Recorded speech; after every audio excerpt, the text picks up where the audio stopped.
All right, says we are live right here at 9:30 Eastern Standard Time, right on time. So I'm Carlos from Because I'm Carlos, and I'm going to be hanging out here with Jeremy for a little bit, doing a kind of a Sunday relax, kind of a hobby live stream. Jeremy, how are you? I'm good, Carlos. Thanks, man. How are you? I'm doing well. I'm doing well. So Jeremy, for those of you who are not familiar, you are familiar. Look at his shirt. You'll see there, Sports Cards Live. He's got the branding going on. So obviously, Jeremy does his show on Sports Card Live, and I'm usually participating there in the comments and occasionally showing up in the odd after hours. Although I did have the one cameo appearance in the regular show, so I've been on there a little bit. We kind of hang out and participate in each other's shows. One thing I want to do before I get started chatting with Jeremy, because we're going to talk about a lot of different things. By the way, audience participation is always encouraged because if there's stuff in the chat, I actually did get a question on Instagram, which I'll address with Jeremy as well. We can talk about that for a couple minutes. It's going to be kind of open to what you guys want to talk about, although there's definitely some stuff that's come up that I think is interesting and worth reviewing and recapping, and we can definitely do that. I have been doing this weekend in particular. I'm going to try to keep the energy level kind of even keel for me. I had a short live stream on Friday. If you watched it with Carvin Chung, we went 5.5 hours. As you do, as you do. Unofficially, from Chris from House of Jordan, the longest piece of hobby content in creation. So we'll see if that's true. I don't know. I kind of doubt that. So you say Paul's already kind of ready here. Not a chance. Not a chance, Paul. Although, well, actually, you know what, Jeremy? We probably could do it. Probably what I do is we go like two, and then be like, all right, and then we just walk off. I put something on the screen, just leave it on for 4 or 5 hours, and come back, and then just shut it off when the time is right. So we'll make it work. We'll make it work. And then Dave here as well. Dave is not unfamiliar with longer hobby content for sure. No, So no no. wobblies right now, Dave. No wobblies. Just some good old H2O. Sounds good. Sounds good. I took it easy. Usually I'll grab a beer with some of these, but I've been kind of run down this weekend with all the other stuff going on. One quick thing I'll say as well. So I mentioned the live stream on Friday. So that definitely was a thing as well. And kind of a little bit different content as well that I was on. So on Saturday, I was hanging around on a little different live stream on the Card Cutter YouTube channel where I was hanging around with a couple of the guys, and I'll kind of share a screen with you guys here just to show you what it is. So on this one here, they created their own little, they call it the Squared Circle Collecting Chat. It's basically like a wrestling base, and the gentleman here, Card Cutter and my Canadian Cards, they've been doing kind of a wrestling themed live stream. So I was hanging out with these guys here, and you can see I was saying something very clearly clever because they're reacting accordingly. We did have a lot of fun. I was there for about, I want to say half an hour, 45 minutes. So for me, light work. So I was there for a little bit. The show was about an hour long, and we talked a little bit about my time when as a wrestling fan, watching wrestling over the years. But then also we had a little bit of fun because upcoming WWE has their Survivor Series pay-per-view. And they decided to have a little bit of fun with it by doing a mock draft of some wrestlers for our Survivor Series teams. So we were able to come up with it. And I had a little bit of fun with the guys because Mike there wasn't prepared for the depth to which I interrogated this man. I made sure I had all the rules ahead of time because I crushed these guys. You can watch it yourself and you can see how I obliterated them. It was one-sided. It was kind of a little bit sad, but I had to do it. I had no choice. They didn't know what they were getting into. They didn't know the ringer was coming in, and they brought it upon themselves. It was their idea.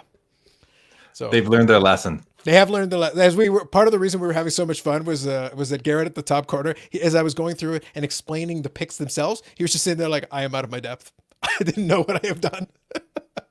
So I wanted to have a little fun with it, but it was a good time. It was all in fun anyway. And I think you guys can vote on which team you preferred based on whatever. It's a popularity contest anyway, so just vote for one of the two guys at the top, and they'll be happy.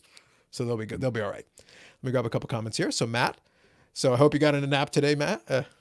Did you get a nap in? I slept in this morning, Matt.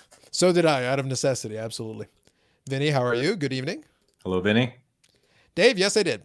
I managed to. I was explaining to Dave one of the problems with a long live stream is it's not so much that I get tired; it's that I get really hungry. At the end, I'm just sitting there like I'm starving. Well, you have to think though the carbon thing. So like I had my drinks and everything, and obviously at a certain point you want to take a bio break, and it's a very long time. But the other thing is, honestly, at the end of it, I'm just like 6 hours. It's almost 6 hours, so it's a quarter of a day. At that point, you're like, normally you would have eaten something by now if you're up that long. You would have grabbed a meal of some kind. And at that point, like, yeah, no, I had to go literally make myself a meal after. It was ridiculous. No choice. Yeah, and Dave was on the wrestling chat as well. So yeah, talking wrestling is fun. It's just another form of entertainment. If you don't take it too seriously, it's enjoyable. And the guys have a lot of fun with their podcasts, and they do two of them a month. So you can check it out as well. And Card Cutter Garrett also does a lot of through the mail. That's kind of his genre in terms of through the mail autographs and things like that for your football as well as baseball and other things. Mostly football. Absolutely. So one of the things I want to kind of talk about a little bit, and there's going to be a lot of different things as we go along. And guys, mention some. I know some of you started to join in. Questions are always open. You can ask whatever you want. It's kind of open season as far as hobby talk and any kind of topics you want to talk about. So what I'll do is I'll grab one from the Instagram, and one of the folks here, and I'll grab it for us right now. Yeah, Cardboard Underground on Instagram asked the question here. And there's kind of a question going back to when we started collecting. So we can both answer this one, Jeremy. He goes, what did the contents of your card album look like when you first entered the hobby? So now you're going back. This is back in the day, opening first packs. Kind of what did it look like for you? I have an answer for this as well, for sure. Were you able to hang on to it for nostalgia, or are there certain sets or players that immediately bring you back to that time the second you see them? So it's kind of a two-part question. What do you remember about those early days with the binder? And then is there anything that kind of brings you back to that time? Do you want to take a stab at that one? Yeah. For me, I mean, I remember the first cards I saw were the 78, 79 O-Pee-Chees, the hockey. And I thought that's the Mike Bossy rookie year. I thought they were really cool looking. And then I remember opening up packs of 82, 83 when Dale Howardchuk was the rookie, one of the better rookie cards that season. I was in Winnipeg, so he was obviously very interesting to us there.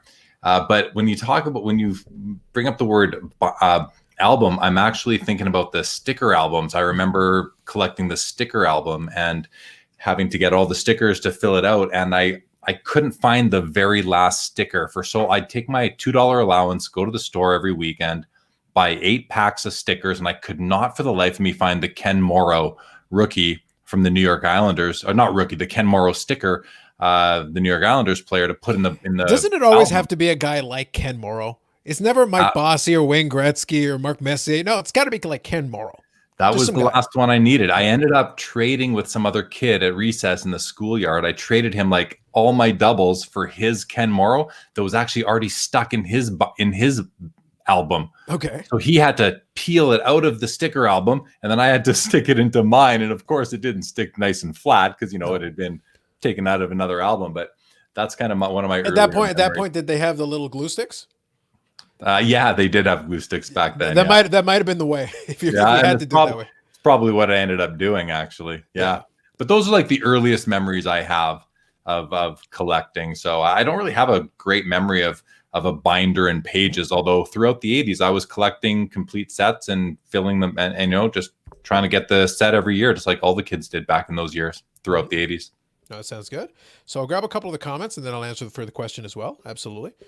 So yeah, Dave's still pitching for his 2-day live podcast. So we'll workshop that one, Dave. We'll see what that one goes in. The thing is, you could do like a 24-hour live stream, but you would have to do it in segments. Like, on all jokes aside, something like that is totally doable, but you would have to plan it out. You'd be like, all right, someone hosts, you get some rotating people in there, and then you let the host have some time to walk away. They got to have a legit marathon, you could, yeah. But like in any other marathon you ever see, there's always a spot where the host whoever starts it off will be like, I'm going to go away for a little while just to give me a chance to get a breather. And then somebody else takes over the unofficial hosting duties. And then you rotate people through. You could do the one that in the back of my mind, jokes aside, and I don't think I'm going to do it, but if I was going to attempt like a longer stream on purpose, not just because the topic happened to work, on purpose, a New Year's Eve live stream could be done like that. You could start off a little early and then run it through the different time zones in New Year's, and it would be interesting. And it's one of those things where I kicked it in the back of my head. I go, well, if I had the right people on there, I could do it. Because then if I get people that are happy to chat a little bit, then everybody's got their drinks, they're just hanging out, whatever. It'd be very casual. And then you could totally do it. It would just be, you'd have to get enough people to participate. That'd be the only way you'd be able to shoot for it. So Glenn here's got a comment. No, I'm glad you were entertained. I appreciate that. That's good. And Jeff here. Yep. Canadian Cards is a great guy. I've chatted with him a little bit offline as well. He lives out in Hamilton. So he's a big fan of the Montreal Canadiens. And also he also goes back old school with a lot of his collections and things. And he likes to think about that. So good evening to Ziggy as well. So I'll answer the question as well. For me, my earliest ones before the packs really got in was my parents would buy those little those pre-made packages like collector kits or whatever. They would buy one of those things. So it's just like a mixed bag. And it was a lot of like late 80s and early 90s baseball. So the early binder was basically a lot of, I'll say 1990 tops, 89 tops, 89 Don Russ, never Griffey or anything like that. It was always, because they had already like picked through it. They would put decent players, and a lot of Roberto Kelly, which is very funny to me because Roberto Kelly played for the Yankees around that time period. Now, Roberto Kelly, if memory serves me, Roberto Kelly's actually Panamanian, and I didn't realize that until later on. So am I. So it was always kind of interesting to end up with a lot of Roberto Kelly, but I didn't even realize he was from Panama until later on. But for whatever reason, I ended up with a lot of Roberto Kelly. So that's what the binder would look like. It'd be kind of a mixed bag of these late 80s, early 90s. I joked about it, but at the same time, it's true. No Greg Jeffries. I've gotten so much mileage out of Greg Jeffries. It's been wonderful. Carlos, I bought a Ziggy Palffy card today. A Ziggy Palffy card? Yeah, not the rookie, because Okay. I mean, I don't need the rookie, but I bought an early refractor. It was on ComC. It was in a BGS 9 holder. Yep. And it's and I always wanted him in. If I'm going to have a card of Ziggy Palffy, I wanted it to be in an Islanders jersey. So it was $12 on ComC. I thought I'm gonna snag that up, and I'll show it on the show one of these days. For sure. Or when I get it landed. Well, speaking of which, I actually sent Amit a text message a little bit earlier before we got started, because in the searching for something else, and I showed Jeremy, there is a certain Medano card that has appeared within the last 24 hours that may have come up in conversation in the not too distant past. And I mean, within the last days, like literally magically, it just appeared as it gets mentioned, which scares me. But it showed up. But in the same vein, under that same set, the Ziggy Palffy is also out there. And I found it earlier today, and I may have sent that link to me to be like, "Me, you know what you have to do." Like, I shouldn't have to explain this to you, but you know what you must do. What's it numbered to? Ziggy Palffy's 45. Okay, so twice as common as the Mike Medano. Yeah, plus exactly. A couple, yeah. And that's a hint for you guys about what card that is. You can figure it out on your own. It has been referenced very recently on the channel, very recently, within the last couple of days. So absolutely. So Paul here's just adding in, yep, the glue. Yeah, so that'd be the Elmer's glue, I think is the one you're thinking of. So that definitely is like the grade school classic. I would say though, if you were going to try to stick the sticker onto an album, I would go with the glue stick. The Elmer's glue would be kind of sloppy. It wouldn't look good. I remember the whiteout that you get, the little black and white liquid paper bottle with a little brush inside of it. That was on the school supply list every year. Absolutely. Yeah, and Ziggy's kind of alluding to what I'm mentioning. I wouldn't say every time zone around the world, Ziggy, but if I've kicked around the idea, I think you could do like, you'd start it off like a couple of hours before, you do a couple of hours before New Year's, like in the East. You cross through when you hit New Year's in the East, and then for the folks in the West, like the same way the shows do now. And then that's about 3 a.m. Eastern Standard Time, and then a little while after you wind down and call it out. I call it a night. And you start a couple hours early too, right? Yeah, start at 10 o'clock Eastern and go all the way until until 2 a.m. Pacific. Yeah, well, I think you'd go. Yeah, exactly. You do the same thing as like the shows do, and then it would be about 5 or 6 hours, almost bang. And if you planned it out that way, it is doable. And it's one of those things I wouldn't be morally opposed, but it would have to be planned out. Like you'd have to really work it out ahead of time, because you could get people to rotate in. You wouldn't expect anybody else to sit there for the whole time, but you could bring some people in different time zones that are like, hey, I'll hang out for 45 minutes or an hour. And then by the time you're done, you did it. Yeah. That would be doable. So let's go here. Yep. First time I heard Palffy mention 2020. Yeah. It's Dave. He's an obscure player. I don't know if you've, I barely remember. I think Dave's kidding. He's got to be kidding. He's 100% kidding. Okay, he's beyond kidding. Sure. Yeah. He references Palffy as much as anybody, believe me. Okay, all right. Yeah. He knows he's in on that joke. So yeah. So I would say from those early sports card memories, those are the big ones. Just a lot of mixed bag of baseball. And in terms of comedy outside of Palffy, the reason I like the Greg Jeffries is just because he became so ubiquitous. I just remember he always became a bit of a punchline, even though he had a decent career. Like in terms of length, he actually played for a while. But he just never became the guy they thought he was going to be. But I think the joke works better for me if I never actually physically have the card. I know Amit is like obsessed with the concept. He's like, Amit, if I actually get the card, number one, I have to spend money on something that's a joke. And number two, I've actually gotten more mileage out of it not having it. I got it on the card ladder. Like it's on card ladder, the PSA 10 Greg Jeffries. There is no other reason for it to be there other than as part of that joke. That's too funny. And I didn't propose it. They saw what I had put out for it and they put it on there. So I mean, like I already got the punchline. I'm just going to go to ComC on my phone, show you the card I bought today. Sure. But don't wait for me to do that. Yeah. That sounds good. So in the same vein, guys, like I said, we're gonna go through a couple of different things and just kind of talk casually. But as we go along, if you got questions, you can certainly ask them. By all means, feel free. And if you got any questions about Ziggy Palfy, you can ask me, and then I can pass it along to Ziggy Palfy's Super Collector Meat. So when we're next on here, he can answer all your questions related to Ziggy Palfy. Where is the meat right now? Is he here? I don't know if he's around. I know I was messaging with a little earlier, and he was asking a question about YouTube because I think he wants to build a list of his various appearances so that if anybody wants to check out on the YouTube channel, he's got a list so you can check him out that way, which is a good idea. And I gave him a little bit of a hand with that. I gave him that idea a couple days ago. I said, Yeah. man, that's what you should do. Just create a playlist. That's what I did on my channel. I created a playlist. I just called it I'm in it. And whenever I guest on a show, I just kind of add it there. So I can kind of add that to, just for my family, even down the road type of thing. So here's the Palfy card I picked up, the 1998-99 Bowman's Best Atomic Refractor. It's out of 100. Can you see that? It's out of 100. Pretty cool card for $12. Oh, it's the Atomic Refractor. That's a great one. Yeah. That is a great one. Bear with me for 1 second, guys. I just have my attention diverted. I'm just taking care of a little piece of business right now. I'll carry the show for you, Carlos, while you're buying cards on eBay. Oh, I'm 100%. Oh, I got my offer was accepted. Oh, good stuff. Good. For which card? Oh, I'll be sharing that in 2 seconds. That's why I'm paying for it first. We're getting the deal done officially right now. Oh, cool. So, interactivity, people. It's going to happen right now. Okay. So yeah, Paul, graded and only $12. I thought to myself, you know what? That's a good card. It's a great card.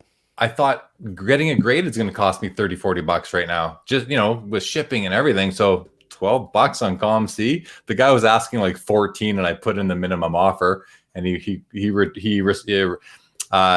countered at $12. Of course, I would have taken it for 14 if you would have denied my offer anyway. But take it. Sounds good. All right, guys. So here is a sneak preview. It'll come up in a pickup video down the road. Amish Dave said he looked at buying that a couple days ago. That's too funny. Dave loves those late 90s inserts because they're just fun, especially for that price point. You can't beat that. So Dave, you should have known, Dave, with all the talk about Ziggy Palfy on Carlos's channel, that it would have been snapped up. Fact. That is a fact. Yeah. All right, guys. So here's my latest acquisition, a little sneak preview to an upcoming mail day. There it is. Oh, you got it. Oh, yes. Victory is mine. Definitely. Sick. So that is a card that came up recently where we discussed, and that one is one of the grails of the late 90s that is to be coming my way shortly. Congrats, man. That's a really cool card. Super rare. Like 21 is like that sounds big, right? How many of those actually made it into collectors' hands versus lost in kids' boxes or binders that'll never see the light of day? Yeah. Especially you have to, and it's one of the things that I try to advocate for with the late 90s and the 90s in general, is that sometimes we look at the number and we don't understand. Like maybe the perfect example, that Pro Set Stanley Cup hologram. You look at the print number and you're like, this should be like 10 cents. Nope. Because it's context. It's how many cases were out there. How difficult was it to find in comparison? I don't care that it says 25,000. How many can you actually get your hands on? Turns out, not that easy. Not actually that easy. It's a little bit more difficult. It is just, I don't know if you were just using that as an example, but the Pro Set Stanley Cup hologram is 5,000. Yeah, sorry. So, but still, like if I gave the card about a 5,000 today, it would be literally in the common bin. Yeah, exactly. Yeah. And then we take that one. It's like, no, it still retains some value. Yeah. Because people realize, wait a minute, actually, there's a billion cases out there. So good luck finding one. So I'll grab a couple of comments here from Dave. Yep. No, absolutely. And it's one of those things, though. Palfy, jokes aside, Palfy, if you like players from that time period, Palfy was in a bunch of different sets. So he's got some decent cards out there, and they're not super high, unless Amit buys them all. But outside of that, like the demand really still isn't there, especially for a lot of those good players in the late 90s. And he was a great scorer for a period of time. He was.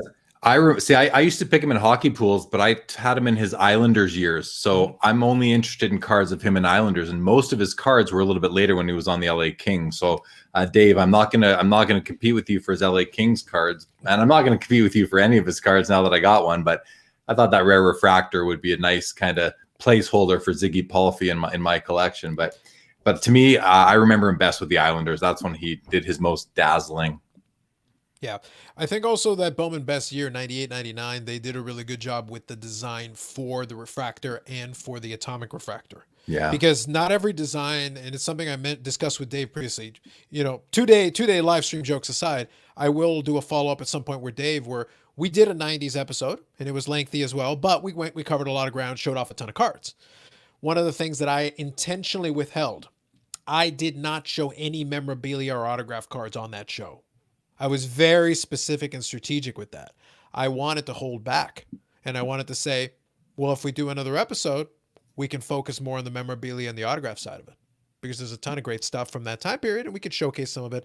And a lot of folks just don't see it because if they didn't grow up with it, they don't remember it. And Yeah. they're like, actually, that's a neat card and that's a neat card. Yeah, they are. There's a lot of excellent ones. Absolutely. Yep. Absolutely. When he was with the Islanders, there was a lot of interesting stuff that came out for him. And the thing is, there's a lot of players like that. They're almost lost to the sands of time. They were good players. And if you remember from back then, you had them in hockey pools, you had them whatever. It's like, no, you picked these guys. Why? Because they were actually relevant players. They They're got not, points. yeah, they're not. Palffy had so many 4-point games back in those late 90s years. I remember Joseph Stumple is another guy I kind of categorize in that group of players. These guys, 4-point games on the regular, kind of fell off into obscurity since the career ended. Yeah, absolutely. But that was basically the issue that came down. There were so many guys like that where they would show up for a little while, they would have their stretch of time, and then when that was over, it's like, okay, well, it's going to be kind of interesting. We'll see how that plays out. We'll see how it goes. It's all good. So that one there was a recent pickup. I just wanted to get past that as well. Now, one thing I'll ask you, Jeremy. Obviously, you had your conversation recently. You've started to get your education. So we'll talk about it for a couple of minutes because I think that it is interesting since you're just starting to get into it. Now you've started to get a little bit of your education into Pokemon, and you've got that box that you picked up the other day that you're going to keep to seal the new one that you picked up. And then also you started to pick up a handful of cards here and there. Now, are you still going to keep kind of dipping your toe into that, or is it just going to be a little bit here and there, just sprinkled in with other acquisitions? What's your thoughts on where you want to go with that? As of right now, Mm-hmm. I have no plans to pick up any more cards whatsoever in terms of expensive graded cards. By expensive, I mean, well, really graded cards, I could even say. I don't really plan to pick up any more at this particular time. No, So that's fair. yeah, I think I'm kind of happy with what I have. I want to ride out the next couple of months, watch the market, see what it does, and maybe down the road pick up a couple more. But I kind of dove in. I think I purchased 13, 14 cards total, something like that. And if something grabs my attention, I do have some saved searches now. So if something grabs my attention, I may add one more. But right now, there's nothing that's on my watch list that I'm planning to bid on. Yeah, but there's always a balance with that too, because it's one of those things where it's part of the reason I alluded to it. And it's not a criticism because it's a valid way of approaching it, whether it's collecting or investing or a combination therein, a little bit of both. It gets tricky when you have a big watch list full of stuff.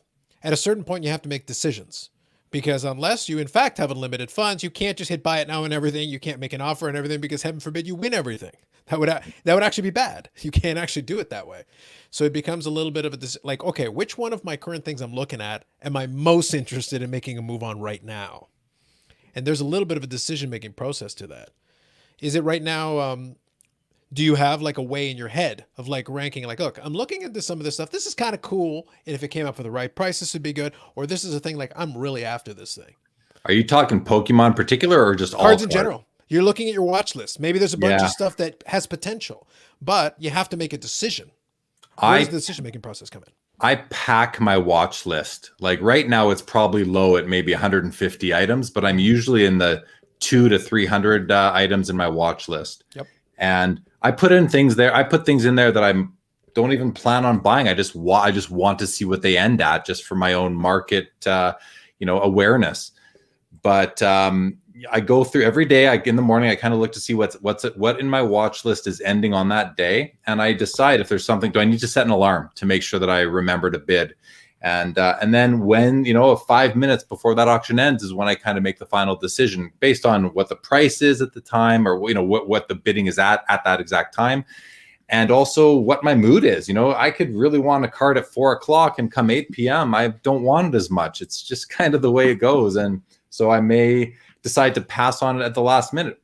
It happened to me earlier today or yesterday, I forget when it was. I put in I thought I was going to win. I thought I was going to buy a card. I put in a bid. Mhm. I put in what I thought was a decent bid for, the card was like $25. I put in a bid of like 66 or something like that. Instantly outbid, no time to rethink it, and didn't win the card. And I was okay with it because I put in my max bid. But that's kind of my approach with the watch list. And right now, I'd have to look at my watch list to see if there's anything in there that I really want to buy. I'm sure there is, but like I said, I do it daily. I pack I'm constantly monitoring my saved searches, and by constantly, I mean like every 20 minutes. I bet I'm I'm going through and clearing out those little indicators that tell you there's new items listed, and and if there's something I want, I just hit that little heart symbol, and it goes to the watch list, and then I like I said, I monitor it every day and see if there's something that I'm going to want to buy. No, that's fair. I'm always curious. The reason why I like to ask is because, and it's hopefully becoming apparent as I do more of these live streams and more of these videos, my focus is less on specifics because it's too hard. Specifics are fleeting. If Pokemon is the hot thing today and we just start talking about Pokemon, but we're talking about Pokemon in the context of that specific set of that specific grade, it's like, cool. The moment that is no longer the thing, then it's not evergreen. But if we talk about, okay, you like it, what is it you like about it? Can that be drawn into other things, or is it just this one area that it applies to? And that was kind of the reason. That was the tact I took with Carvin when I was talking to him. I wanted to talk about some of the sets he built. I wanted to talk about something, and then I shifted into, okay, talk to me about design. I'm not talking about this specific card in this specific year in this specific set. I go, what were you trying to do? How did you accomplish that? And how did that go? Because then, and that's why at some point I switched over and I said, okay, you talked to me about the cup. You talked to me about exquisite. What's the difference with immaculate? Did you just take the template and copy it over, or did you try something else? And the answer was yes, he tried something. And then he explained, oh, I went into this and I tried this and I asked the artist to try this technology. I didn't think it was going to work, but it turned out it did work. And those are the nuances you're looking for, because otherwise a high-end set is a high-end set. No, it's like, no, I don't want you to be cookie cutter. I want you to be like, is there a thought process? Yes. Okay, cool. That's what I want to know a little bit about. Yeah, same here, man. I think that's what it's so cool nowadays, that we can actually get to know the people that design these cards, that design them, that create them, that build the checklist, whether it's Carvin, Billy, or the arena design team that we've seen on other channels over the last couple of years. That's really cool, where you get to meet the people that design those cards that are legendary in the hobby, those 90s inserts. And when you add that knowledge to the card that you own, it's similar to the provenance of a card or the chain of ownership of a card. Like, I have cards in my collection that came out of certain people's collections, and because of where they've been, they're worth more to me because of where they were. And certain cards that I've owned for a very long time, I'm not willing to just sell to the highest bidder. I want them to go to a good home. So it kind of works both ways for me. But I'm just using that as a sort of, another kind of reason why I can add value to cards. So when we add more story to the card, when you have more story behind a card, I think it adds interest, and that it makes it more interesting. And that to me equals more value personally. Yeah, no, that's completely fair. The reason I wanted to ask about it is, and you brought up something interesting. So I'm going to grab a question from Dave, because this is a quick one. But then I want to touch on what you just said there, because there is something interesting that it triggered. That's why I like, guys, just so you know, I don't script these things. Jeremy already alluded to it, but Jeremy will talk. I'll hear something. I'll be like, let's come back to that. Freestyling. So, yeah, but it's also active listening, because if I was just trying to freestyle and I don't hear a word you say, it's not going to make any sense. I can tell when you're listening to me and when you're not, Carlos. Yeah. Anyway, so Dave was just asking, have you introduced your kids to cards at all yet? I think you mentioned this before previously, but please feel free to. I might have. Well, so my son's 1.5 or 1 3/4, whatever. So no.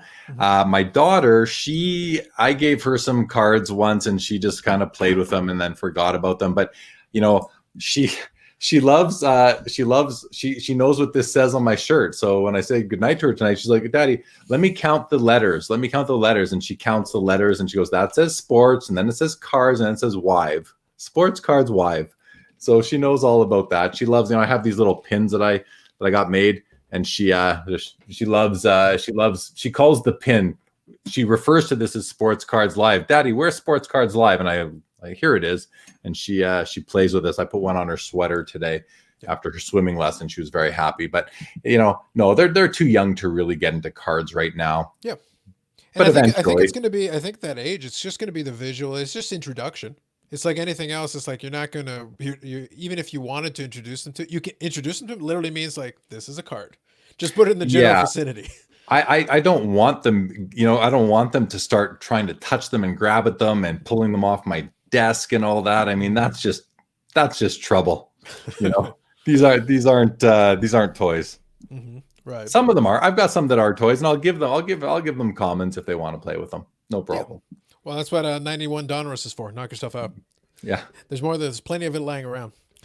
So playing off of what you were saying though, because the provenance thing is very big in numismatics, because that's a reference point I like to draw a lot, because it is a more mature market. It is an older market. It is an aging market, but it's a market that's already been there and done that with certain aspects of what we're touching on now in the sports card hobby.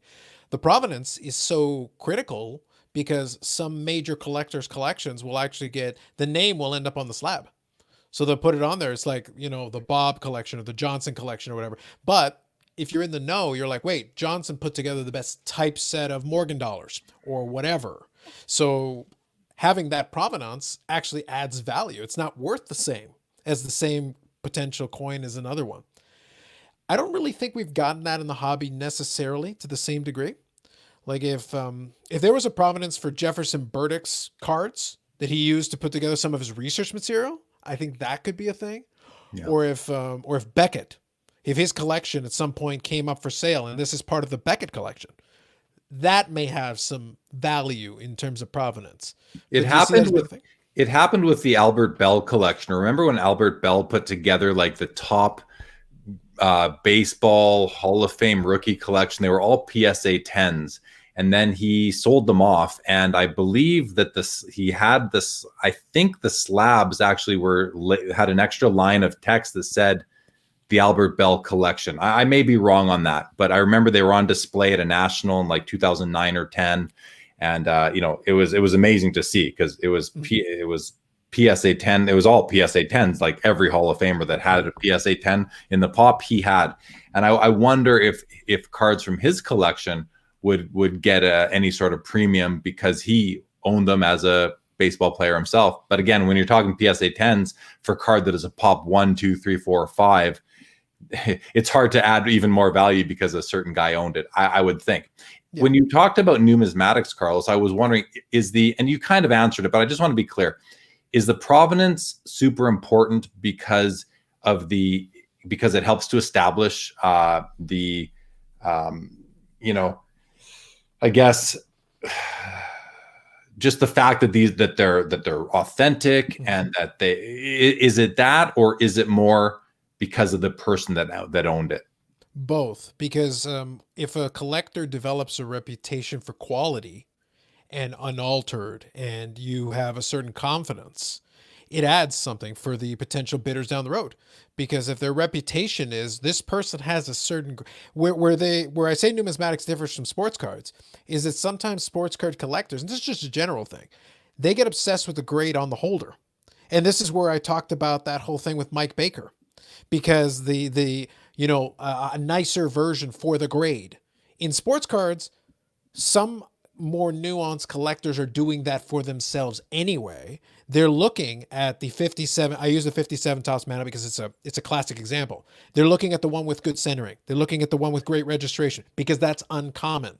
So for them, a PSA 7 that has good centering, that has great registration, that's worth more. For the more generic person who's just like, oh, I'll just buy it as an investment. It's like, oh, it's PSA 7, good enough, whatever, put a bid. I didn't even look at the card. Yeah, yeah. I think a lot of, we talk a lot on all the channels, all the guys talk about all the new people in the hobby and the new investors. And I asked, I think it might've been Ken Golden that I asked the question to. It was, do people care about the quality of the grade, or do they just want the grade on the holder?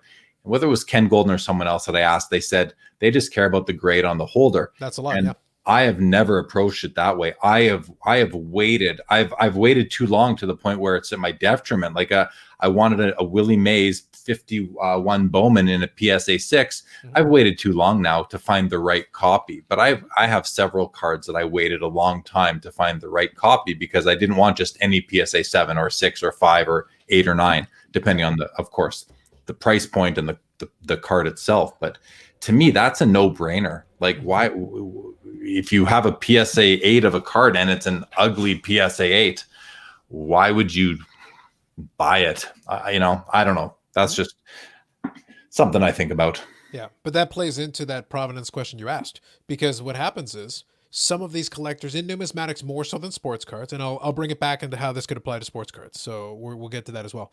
But the thing is with the numismatics, once a collector develops a reputation where people who in the know that this collector cares about that. So all of a sudden, even sight unseen, actually, I don't care what the grade says. I know that this person holds out for eye appeal. I know that they refuse to compromise. I know that they have a high standard. They would not accept it into their collection if it didn't meet that high bar. Even sight unseen, I'm suddenly willing to pay more because I'm like, I know their reputation and I've seen other coins in their collection in that example. I know they care. Yeah. They didn't just buy it because the grade said that. They didn't buy it because of the set registry. I will not compromise. I will pay top dollar.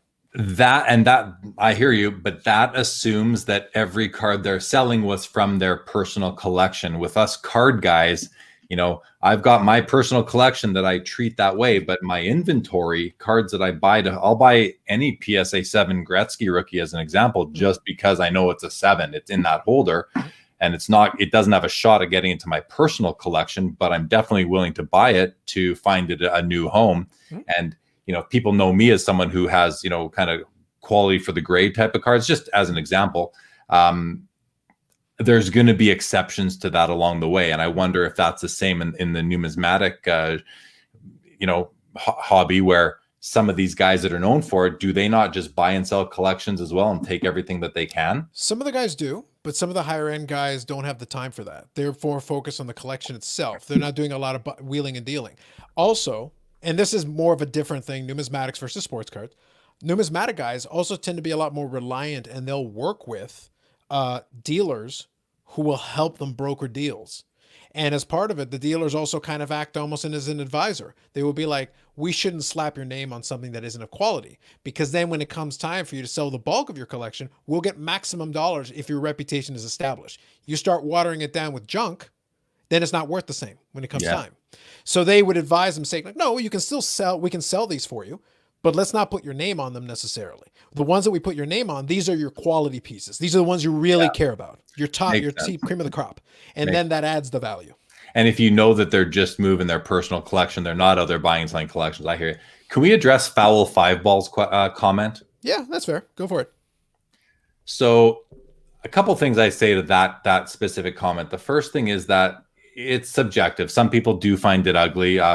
To Foul Five Ball, if you don't, that's wonderful. But that's just your position on it. That might not be mine. It might not be Carlos's. Mm-hmm. Some off-centered cards I do consider to be ugly because they can be so far off-center that you look at it and it just doesn't look right. Mm-hmm. But some off-center, if you're off-center 60-40, even 65-35, that to me is not ugly. But if you're 80-20 or worse, 90-10, I don't even want to really look. I don't want them in my personal collection at all.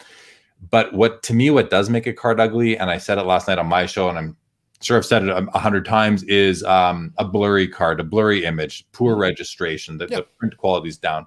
To me, that's what makes a card ugly. Or paper loss. Paper loss is not a pretty look for a card, among other things, of course. Yeah, but that's where so one thing maybe we don't think about it as much here. And I'll grab a couple of the other comments as well. Don't worry, guys. I didn't forget your comments. I see them. I'm going to get to them in a second. But I wanted to make sure we talked about this piece. I'll bring it quickly back into the sports card piece. So I'm wondering where it's going to be interesting is I'll be curious if a guy like a Nat Turner, somebody who's got a higher profile collection that's like a lot of PSA 10s and things like that, if down the road when it comes time, I don't know. This is where I'd have to ask Nat Turner personally. I'd have to get him on and be like, okay, is it just because it's PSA 10? Or did you look at it and go, yeah, it's PSA 10, but it's awesome. It's like, it's got all of it. The thing I love about Nat Turner's approach to the hobby is that he doesn't care as much. He likes condition when it comes to cards that are very common. Sure. But he gets cards graded himself, and if it comes back at PSA 7, I don't think he really cares. He just wants to have the card, and that's something I admire about him, especially with his resources, that he's still just happy to own a card. Yeah, but that's where with a guy with that breadth of collection, that would be an interesting case study for the provenance thing in the sports card realm, because I don't know if the Nat Turner collection on paper should be a great candidate where it might have a little bit because he's got so much stuff and such high quality stuff. And to own a card that was once owned by Nat Turner would be cool. I have cards that were once owned by Jeffrey Griffith, who it's funny. I use it as a he's got the book. I have it right here. This is Jeffrey Griffith. I have cards that were owned by him, and I consider those to be kind of special because he's just he's a well-known guy in the hobby. He's a good guy. He's written a few books, and I think it's cool. I also have pieces that I bought from Bobby Burrell, and I think that they're cool because Bobby is a legend in the vintage hockey world. And to me, he's written the books on vintage hockey. So to buy pieces from him, from his personal collection, I think I really like having that provenance in my collection. Yeah. And those are the kinds of things where if it's a published author, somebody who is an expert in a certain category of the hobby, and maybe you get a piece from that. That's why I use Jefferson Burdick as an example. Yeah. Well, that's somebody who has a name. That's somebody who built a collection to do all that reference material. Well, something from a Jefferson Burdick might be worth a little bit extra because it's like, it's from the collection that helped build all this documentation that we now use in the hobby. It's historically significant. It adds a little extra spice to it. I would agree with that. I think it would be worth more. Exactly. So I'm saying there's a place for it. It's just not for everybody. Yeah. So let me grab a couple of things here. Dave's just agreeing with you that he does look up his stuff at least 6 times an hour. So he'll do a ton of searches, especially for his player collections that he works on. Dumba, Josh Johnson, and Brodeur. So a lot of different guys. Absolutely. So let me grab a comment from Joe because you had him on After Hours last night. So for the provenance, the Black Swamp find. Yeah. So I've seen PSA do stuff like that. And the thing is, if it interests you, there could be a little bit of a premium associated to that because it is interesting. And especially if a Black Swamp find, because it rings a bell. I don't remember the exact particulars, but it does ring a bell. And something like that where it's got a story, that can add some value to it, because if it's from a certain specific find, then that's kind of cool. Then you've got stories related to it, articles, or maybe a book written about it, whatever. Yeah. Stuff like that could be interesting. Yeah. There's a million things that could make it interesting for a collector. Anytime a find is named like that and well publicized, to get any piece of it, I think we're talking about like elite collectors that have the resources to buy it, right? I don't think you or me are going out there and buying a card from the Black Swamp find. I think minimum entry point into that's probably $250,000 or something like that. Yeah. I think that was a bunch of Ty Cobb T206s or something. Exactly. And the thing is, something like that. But it's one of those things, if you do have the resources and it is interesting to you, it could, obviously, if you have the resources, you could pick any of a bunch. Yeah. It might be a little bit more interesting to you compared to the standard variety. And it would be. And that's why they give them these cool names. And the names are based on the find, obviously, but they refer to them like that. It classes them up a little bit, I think, and people like that. Exactly. Marketing's always good. So let's get Paul's comment in here. So this is a good comment just because it is very specific to context. One other thing that I'll mention to add to what Jeremy said about off-center is that some issues are just plagued with it, to the point where if you refuse to accept anything off-center, then you're screwed. You're just not buying anything. Yeah. So you have to understand the issue. The issue is the key, because if it's a modern card, well, then I'm not going to accept off-center. Of course not. Absolutely not. Or if it's an issue where there's a lot of supply, you should be able to find a decent example. So I would not be as accepting. That the reason why I use that 57 times is because it's plagued with those issues. So if you find one, it's actually a premium because the standard isn't up to that level. Yeah. And, a quick story, Carlos. I was at the Atlantic City National, whatever year that was, 16 or 17 probably. And I was just cruising the show. And I was at a table, and there were these two youngish guys at the table, youngish, early 30s, mid 30s maybe. And I was watching them do a deal. And after I said to him, I said, "Oh, what'd you end up picking up?" He goes, "Oh, it's a PSA 8 OC, whatever, George Brett rookie, let's say." Sure. I said, "Oh, that's kind of cool." He goes, "Yeah." He goes, "I love these OCs because you're still getting a PSA 8 card, but you're paying a PSA 6 price."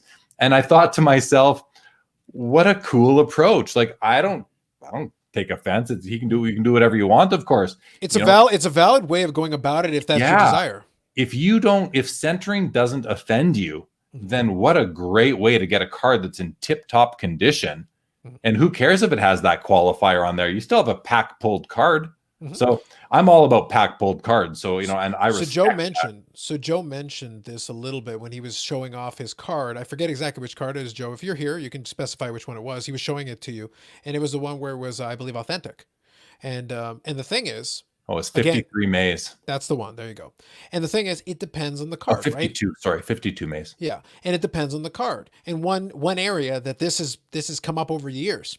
The T3 Turkey Red cards, the cabinet cards. The collectors who have them, one thing that happened a lot because they were cabinet cards is that they would get posted up on people's walls.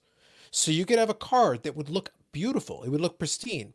It's a 1 because it has a pinhole. Yeah. But look at the card and it's like, if I hold it to you at arm's length, you can't tell. If I put a light through it, you can see there's a pinhole there. That's why it's a 1, because it is a 1. It's a technical 1. Yeah. But then I put it there on your display, and it's like, that is a gorgeous looking card, sharp corners, beautiful centering, all of it. And this is why I do not have an issue with the grader things that you have going on, whether it's the Mike Baker Authenticator or the PWCC special designations. There are PSA 1s for that technical reason that can look as nice as a 7. Yes, especially if it's a pinhole. I mean, and a lot of pinholes, you can barely see them unless you really look closely and put it up against the light to see that there once was a hole there. Oftentimes these things flatten out, but I think for that reason, calling a card strong for the grade you have to do that. The fact of the matter is there aren't just 10 different conditions of cards, or with half grades 19 or 20, whatever it is. There's an infinite amount of conditions of cards, and we all like different things. I think everyone likes really nice cards, but we all like different things when you're not talking about a pristine or a gem mint card. Yeah, but usually that's why I recommend to a collector who's dipping their toe into vintage. I say, guys, remember, it's a spectrum. Every single condition level has a spectrum in it. That's why I use some of my vintage cards to be like, this is a 1, guys. And if you were not aware, if I took it out of the holder, you're like, that's a 1? Yeah, it is. Technically, it is. It meets that technical definition, but it's got better eye appeal than a 1. Yeah. So you got to have it at a discount. So you know what? If you're newer and dipping your toes in it, that's not a bad way to get started. And then if you've got more resources, well, then fine. Hold out and get the higher technical grade to go along with the aesthetic. Do it by all means. But I'm not going to knock somebody down because they found a bargain that you're not sacrificing the aesthetic. Yeah. So if you get both, that's even better. So let me grab a couple of these here. So RD cards just saying, yeah, we kind of what we talked about as well. RD cards, it is subjective. It's for some people, the vintage, they're okay with it. I think this is the centering conversation here, and it'll depend on what you want to have. So I know for a fact I can say that maybe we can get a meet to buy all the stuff from the Dave Archer collection. We'll get a collection together. You got some change? We can get that to happen. That'll be awesome. I think that'll be good. You should see his Josh Johnson though, because the Josh Johnson, I will say, is very thorough collection, and he's got a lot of low numbered ones, and he's a lot of time and effort and care has been put into it. I always love player collections, especially of more obscure players, because you can tell somebody has to have passion in it, because it's not for investment purposes. Josh Johnson isn't going to pay for your child's college fund anytime soon. No. Yeah. Hopefully Charizard will. There you go. So from Jeff here, Jeremy had mentioned what's previously looked for an Eiserman rookie when it came to blurred copies. I can't remember, but I think it had to do with the headshot in the lower right corner. So was there a specific indicator on the Eiserman rookie? There's something I look for, and it's not just present on the Eiserman rookie. It's present on the Gretzky rookie, and and I just have one here so I can show it to what I'm talking about. But if you look at the Gretzky rookie, and you look at the Oilers logo, and you see the black circles. There's like 1, 2. There's like 3 or 4 black circles that are kind of separating the picture from the white, and then the white from the blue, and then the blue from the white, and then the white from the white.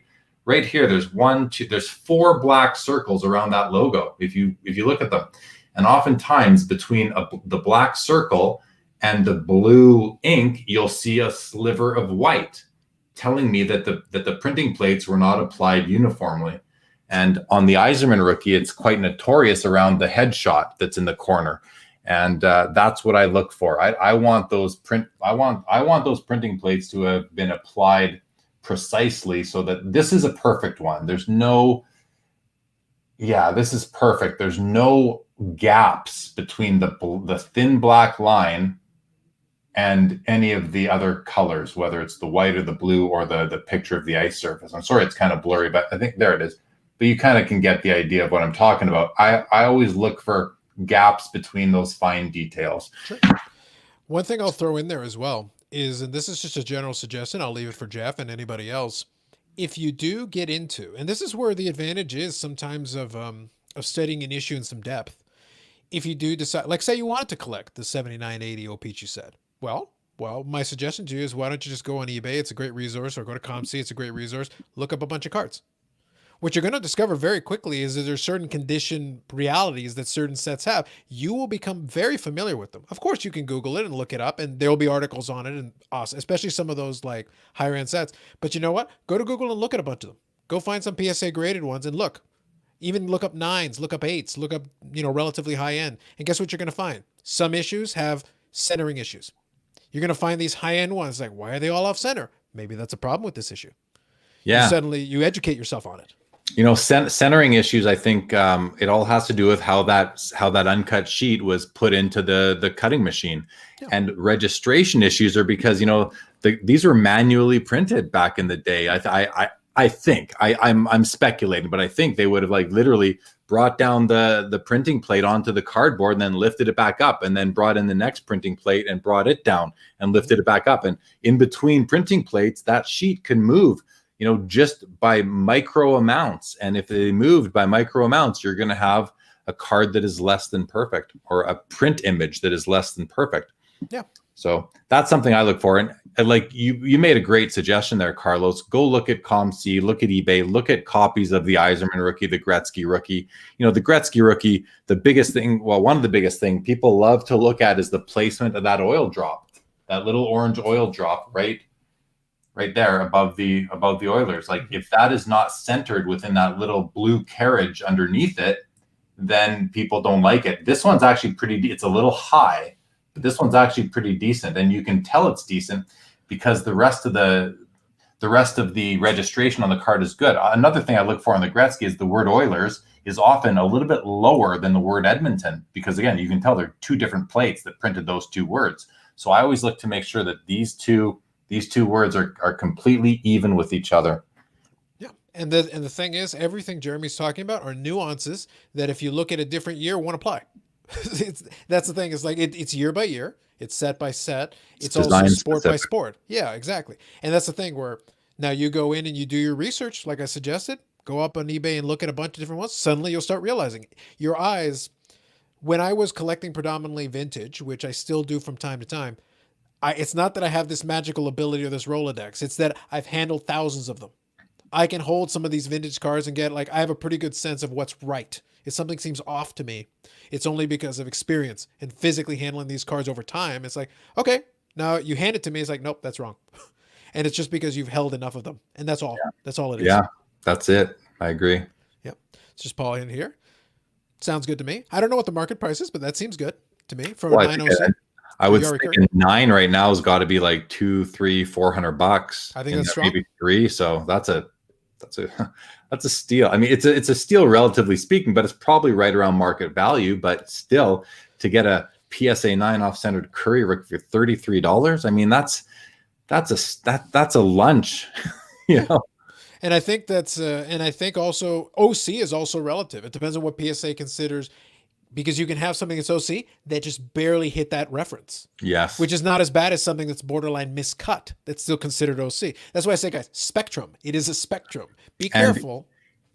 And you also, when it comes to the difference between OC and MC, as far as PSA qualifiers go, you can have a card it'll have the MC qualifier, but the front won't be MC. It won't look miscut. It'll be off center. But if you turn over on the back, that's where the miscut is. And in my opinion, that's much less important than if the miscut is on the front, which is funny because you think, how can it be miscut on the front and the back? Well, it's not that it was really miscut. It was misprinted. Mm-hmm. The back was print, the front, it's almost like they were printed like this sort of thing. So, yeah. And that, whether that matters to you or not, is going to be in that eye of the beholder thing. Because if the front is beautifully centered and looks clean, you're happy. The back can be off, and you're like, okay, that's fine. Yeah, and PSA actually, in their when they describe their grading standards, they'll say that a card on the back can be off centered, and they won't penalize it unless it's really bad. They'll penalize it, but they won't penalize it as if to the extent that they would if that same degree of off centering was on the front. Yep. And I'm just including this one from Dana because again, it is issue specific. That could very well be true. I am That is familiar true. somewhat with that issue.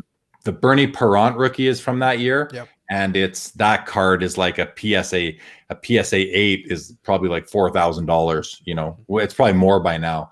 Whereas other PSA 8s from that era, the late 60s, are not at that price point. They're for the Hall of Famers are mostly under $1,000 or right around 1,000 or a bit more now. Yeah, exactly. And the thing is, it's going to end up, you're going to have those variations. And if somebody's new to the hobby, my answer to you is like, understand that there is a reason why. A lot of the hobbyists, especially for some of those vintage cards, have been around a while. It's not an accident that they'll pay more for that card because they realize, wait a minute, it's actually kind of hard to find in the condition that you're looking for. It's not a mistake. There is some nuance there, and you have to understand what you're looking at. Otherwise, it won't make any sense at all for you. Here we go. Send in an OC card for regrading. How many grades did it drop? I haven't, but I believe it's about 2. Because I think if you're OC and if you take qualifier versus remove qualifier, in a lot of cases, not every case, but I believe PSA will drop at about 2, approximately. Yeah, that's the generally accepted understanding, I believe. I don't think it's not a rule. It's not something PSA needs to stand by, but that's kind of what we generally believe to be true. And I think it's from people doing it. To answer the question directly, I've never done that. Yeah, because I think in using Paul C's example, it was a PSA 9 OC. I think if you resubmitted it without qualifiers, assuming you got a consistent grade compared to the other, it would come back about a 7 without the OC, approximately. Yeah. More often than not. Yep. And Joe mentioned 67 Tops has a lot of issues with centering too. Yeah, absolutely. 67 Tops baseball, I am familiar with that issue. And yes, centering is a problem. That's why some of the really high-end collectors will pay super top dollar. If you get a Carew rookie, if you get a Seaver rookie, you do one of those and it's nicely centered. Yeah. Especially compared to some of the other issues that are a little more forgiving for that kind of thing. Well, Joe will appreciate the 48 leaf. Jackie Robinson is notoriously off-centered. I have the card in a PSA 6 and it's off-centered. Like it's probably off-centered to the extent of like 80-20. So it's probably a weak 6, which I don't like to admit because it's my card, but it's a weak 6. But I actually and it's not a card that I waited to buy. I bought it when the opportunity just presented itself. So I bought it at a card show when I was at the Toronto Expo. I was working the show at my booth, and it came by my table, and I thought, I gotta get this card because it's Jackie Robinson, and it's still an amazing card. But it's one of the few cards in my personal collection that is badly off centered. But I'm okay with it because it's still an amazing piece of history. Now, let me ask you a kind of a philosophy question, because this is more of a general thing. Say it's going to be collector by collector, but it kind of plays into what you just said. If you have a choice, let's assume the card is rare, but not like ridiculously rare to the point you won't see one again. Would your preference be, let's say you're after a certain card, would your preference be to collect one that's nice, but maybe you'd have to hold out, and then upgrade it later, or just be like, you know what, I'm just going to hold out. I got to wait, even if it's a year, 2 or 5, and then get the more or less exact one. Again, let's assume that the price doesn't skyrocket out of reach completely within a 5 or 10 year period. Easy answer for me. It's the latter. I never buy cards. I never buy cards with the mindset that I'm going to look to upgrade it. I will just wait for the card to upgrade. I don't want to have to add 2 transactions to my workload, let's say, just to have a placeholder. I don't believe in placeholders. I will wait for the card I want every time. Yeah, no, that's fair. I was just kind of curious because every collector's going to have a little bit of a different approach to it. A lot of people do placeholders. I completely understand. It's like, I'll buy it now, I'll upgrade it later. I'll buy a 3, then I'll go to a 4, then I'll go to a 5. I don't do that. I will just buy that 5. And, like I said earlier, with a 51 Willie Mays, I've waited so long to find the right 6. Now I'm willing to buy a nice 5 because, I'm even looking at nice 4s but I won't buy it. I'd rather buy it. Here's another philosophical kind of position that I take is that I would rather buy a nice 4 than an ugly 6. or a 6 that I don't like. The Willie Mays card is notorious for having fish eyes right around his name bar. Or you have these vertical lines going. There's a PSA 6. It comes up on eBay all the time. It's got this line going right down the middle of it. I'm like, I don't want that. I wouldn't even buy it for the price of a 2. I just don't want it. So I'll always wait for the card I want. And that's fair. And I'll throw that out to you guys as we continue talking. If you got any opinions on that, feel free to weigh in on them, because there is a little bit of differentiator, and there is no right or wrong on this one. I get to use my beautiful cop out. We have no consensus. We just don't, because because it depends on what you want in your collection. It's how you approach it. Yeah. And also sometimes for some people it's more work. And then for some people, sometimes it's more expensive, because depending on how the market goes and whatever happens, you buy the card. Okay. You upgraded it. Are you going to sell the previous card? Will it sell for enough to at least sort of offset the upgrade? And sometimes it ends up costing you more money than just being like, just buy the one you wanted. One of the reasons to upgrade, I believe, is if you believe that we're in a period of increasing values, which we often are, then you can put your budget into a lower grade card, let it go up in value over time, and then cash out. Now you've got more money available to buy the card you actually want. So that kind of does make sense to me. Where I've seen a lot of upgrading going on, and we've been talking about vintage for a while now, but I see upgrading going on in people who collect rookie patch autos or just patch cards in general. If you're collecting a set of whatever it might be, ultimate premium patches or RPAs, people will buy placeholders and they'll upgrade. You see it all the time. Here's my collection looking for upgrades, which, if a card is out of 10, I understand that. And I'll maybe do it myself in that case where I buy a card that's out of 10 because I might not ever see one again, and a nicer one comes up. I may or may not decide to upgrade that card. It just depends on how much nicer it is and what my card is like and what my mood is on that day that card goes, that card's auction ends. But you see a ton of upgrading in the patch world. And that makes a lot of sense. And that's from there. When it comes to that, especially, is that sometimes you do have to make some choices. And I've tried not to do that too much in the past, but I'll have stuff in my Medano collection where, like, at the time it's like, let me just get my hands on the card. And then if I get the opportunity to upgrade the patch, I'll do it, because some of those cards are tough. If it's a really tough card, it's like, look, man, I can't be that picky. If it's out of 20 or if it's out of 10, it's like, okay, do I have the luxury of being the picky? No, actually I don't. There's not that many out there. When another one crops up, then we can talk again. Then we can revisit this conversation. So let me kind of segue from there, because it goes very nicely into one of the conversations I had with Carvin, and I'll kind of get your take on this as well. One of the things we talked about a little bit was I kept saying, and there's two parts to this, and I'll go to the second part afterwards, but let's start with this part first. One of the things I was talking to him about is that for me, and this obviously doesn't apply to the Cup, it doesn't apply to Exquisite, because they have a very strong, heavy emphasis on game used. But one of the things that I look at is some products can use game used because that's their selling point. That's what you're selling me on. And it makes a lot of sense.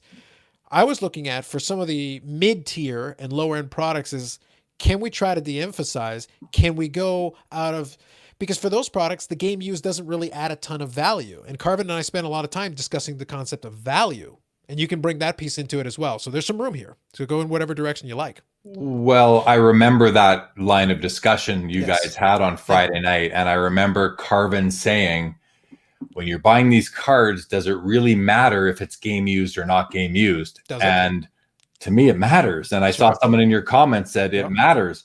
Yep.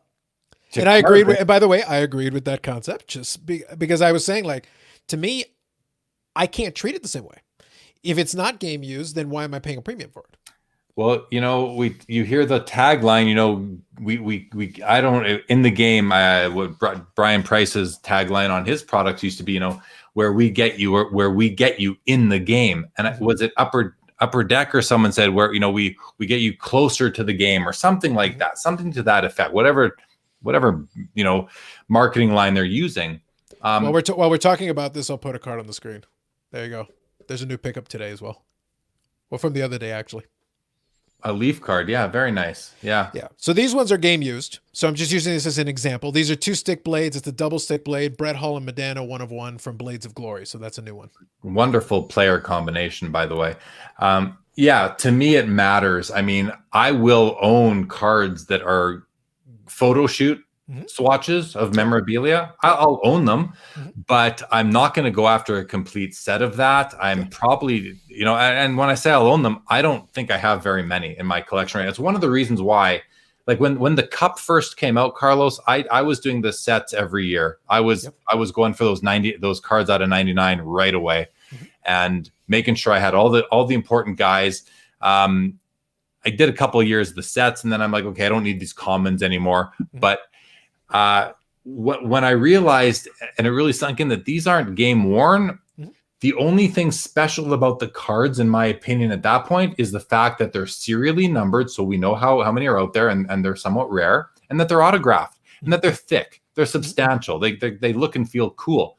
But the fact that they have swatches in them, and the fact that people go so nuts for the amount of colors in a piece of patch that wasn't even used in a game, I can't put my resources behind that. I can't put my money into that. I would much rather have a rare card that has no swatch on it, no autograph, but that is rare. Because to me, and the hobby has learned in the last 6 months, we've gone through these cycles where we know now that rarity will always be number one. It'll always be the most important thing. And that's just the way of all collectibles in all genres of collecting, I believe. I mean, rarity always wins. And and I've kind of always felt that way. Kind of got tricked a little bit, or in the mid 2000s, a little bit fooled by some of this photo shoot stuff. But now, like when I got this card the other day from Panini, the first thing I wanted to know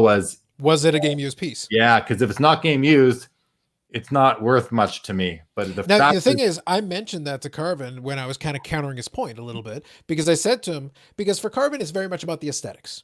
It's very strongly into the aesthetic. By the way, that's his opinion. It's all good. Fair enough. But I said to him, Carvin, if it's just about having a nice looking patch on the card, and I joked about it, but I said to him, then why don't we just use Blackhawks patches for everybody? we can get the most colorful patch. Does it really matter then what team he plays for? Does it make a difference? Because your point. I get your point, but it's ridiculous. But I'm aware, but it doesn't matter. Remember, Carvin's argument was aesthetics. I said, if you just want the prettiest one, it's not game used anyway. It makes no difference.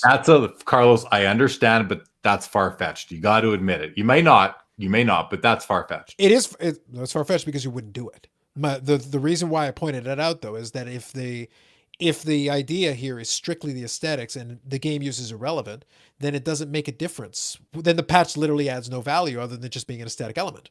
Well, and that's what he's saying. Yeah. I think that's what he's saying. But aesthetics are valuable, so there is value. There is some value to it, yes. Value to it, but the whole purpose. The first jersey card came out, I think in hockey in 96, 97, when Upper Deck put out those first jersey cards. I can't imagine that they even considered doing a photo shoot or using a jersey off the rack. Yeah. I think that it was all about the fact it even says game used on them. So even Upper Deck, who kind of pioneered this thing, well, maybe there might have been other companies that did it, but anyway, even Upper Deck. I'm sure somebody might have done it maybe a year before, but it's the most commonly right. That's what, yeah. But in any event, Upper Deck, who did it in '96 on a mass scale and under a premium brand, they understood the importance of the game used. They put it right on those cards. It says game used jersey. It doesn't just say jersey. It says game used jersey. So I think that the reason why they stopped doing it, and it's a good reason why they stopped doing it. It's a financial reason. You can't, and it's a logistical reason and a practical reason. You can't just get game used jerseys from all these players all the time and fill all your product. So it's like they went to photo shoot out of necessity. I understand it. Doesn't mean I have to collect it because those are the constraints they're under. I can collect what I want, collect what you like. So yeah, I think that if we, when I had Stephen Ho on my show back in August, he was the gentleman that purchased the BGS 10 Sidney Crosby Cup rookie from Golden, I believe. He paid $125,000 for the card. His biggest reason for owning that card was because it's one of the few RPAs from the Cup that are game worn. There's very few cards ever from the Cup that are game worn. Yeah. And to him, it was because, and in a BGS 10 holder, it was worth that super premium to buy it. If that was not a game worn jersey, he wouldn't own the card. Exactly. Wouldn't even own it. Yeah, so, exactly. And the reason why, like I said, I needed to use, I was being intentionally silly, but I know. I enjoyed having some fun with it with Carvin because again, he goes all the way to the extreme of aesthetics. And I said, if it's just strictly aesthetics and the game use doesn't matter, it's just another visual element, which is fine. But then it also means I have to judge how much that matters when it comes time to go to the pay till. Because the price I want to pay, because I'll still buy a card that looks nice. I'll buy a card with a manufactured patch. I'll buy a card with that if I price that in. But it Yeah. is worth less to me than the game used version of a card, even if the aesthetics are similar or a little bit different, because I You have to know, value the piece in as well. agreed. You mentioned manufactured patches. That's another thing that I just want to mention my thoughts on manufactured patches. While you're doing it, why don't I just put one on the screen? Yeah. Oh, Pride of the Nation, right? Great I don't card. own this card, by the way. This is sitting on eBay, and if you guys want to pay a couple of grand, knock yourself out. It's all yours. See, that autograph turns me off. That Agreed. autograph is not nice. Agreed. And even the manufactured flag there Mhm. in the 2008 2009 sets of Black Diamond when they sorry, Upper Deck Black when they did the Pride of the Nations back then, the flag itself, you could see the thread. It was a much nicer flag. It was a nicer patch. This isn't as detailed. It looks cheaper. This looks cheaper than they did in the late 2000s. When it comes to manufactured patches, you see so many people say, "Oh, they're using manufactured patches. What a cop out." You know, what a I hate manufactured patches. Hey, no, I have no problem with you hating manufactured patches, but I don't think it's fair to say that manufactured patches aren't like. Let me just rephrase it. All manufactured patches are taking up some of this 8.25 square inch real estate that a card has. It's just filling in the real estate. They could have left it blank. They could have put some other background design there, whatever they did.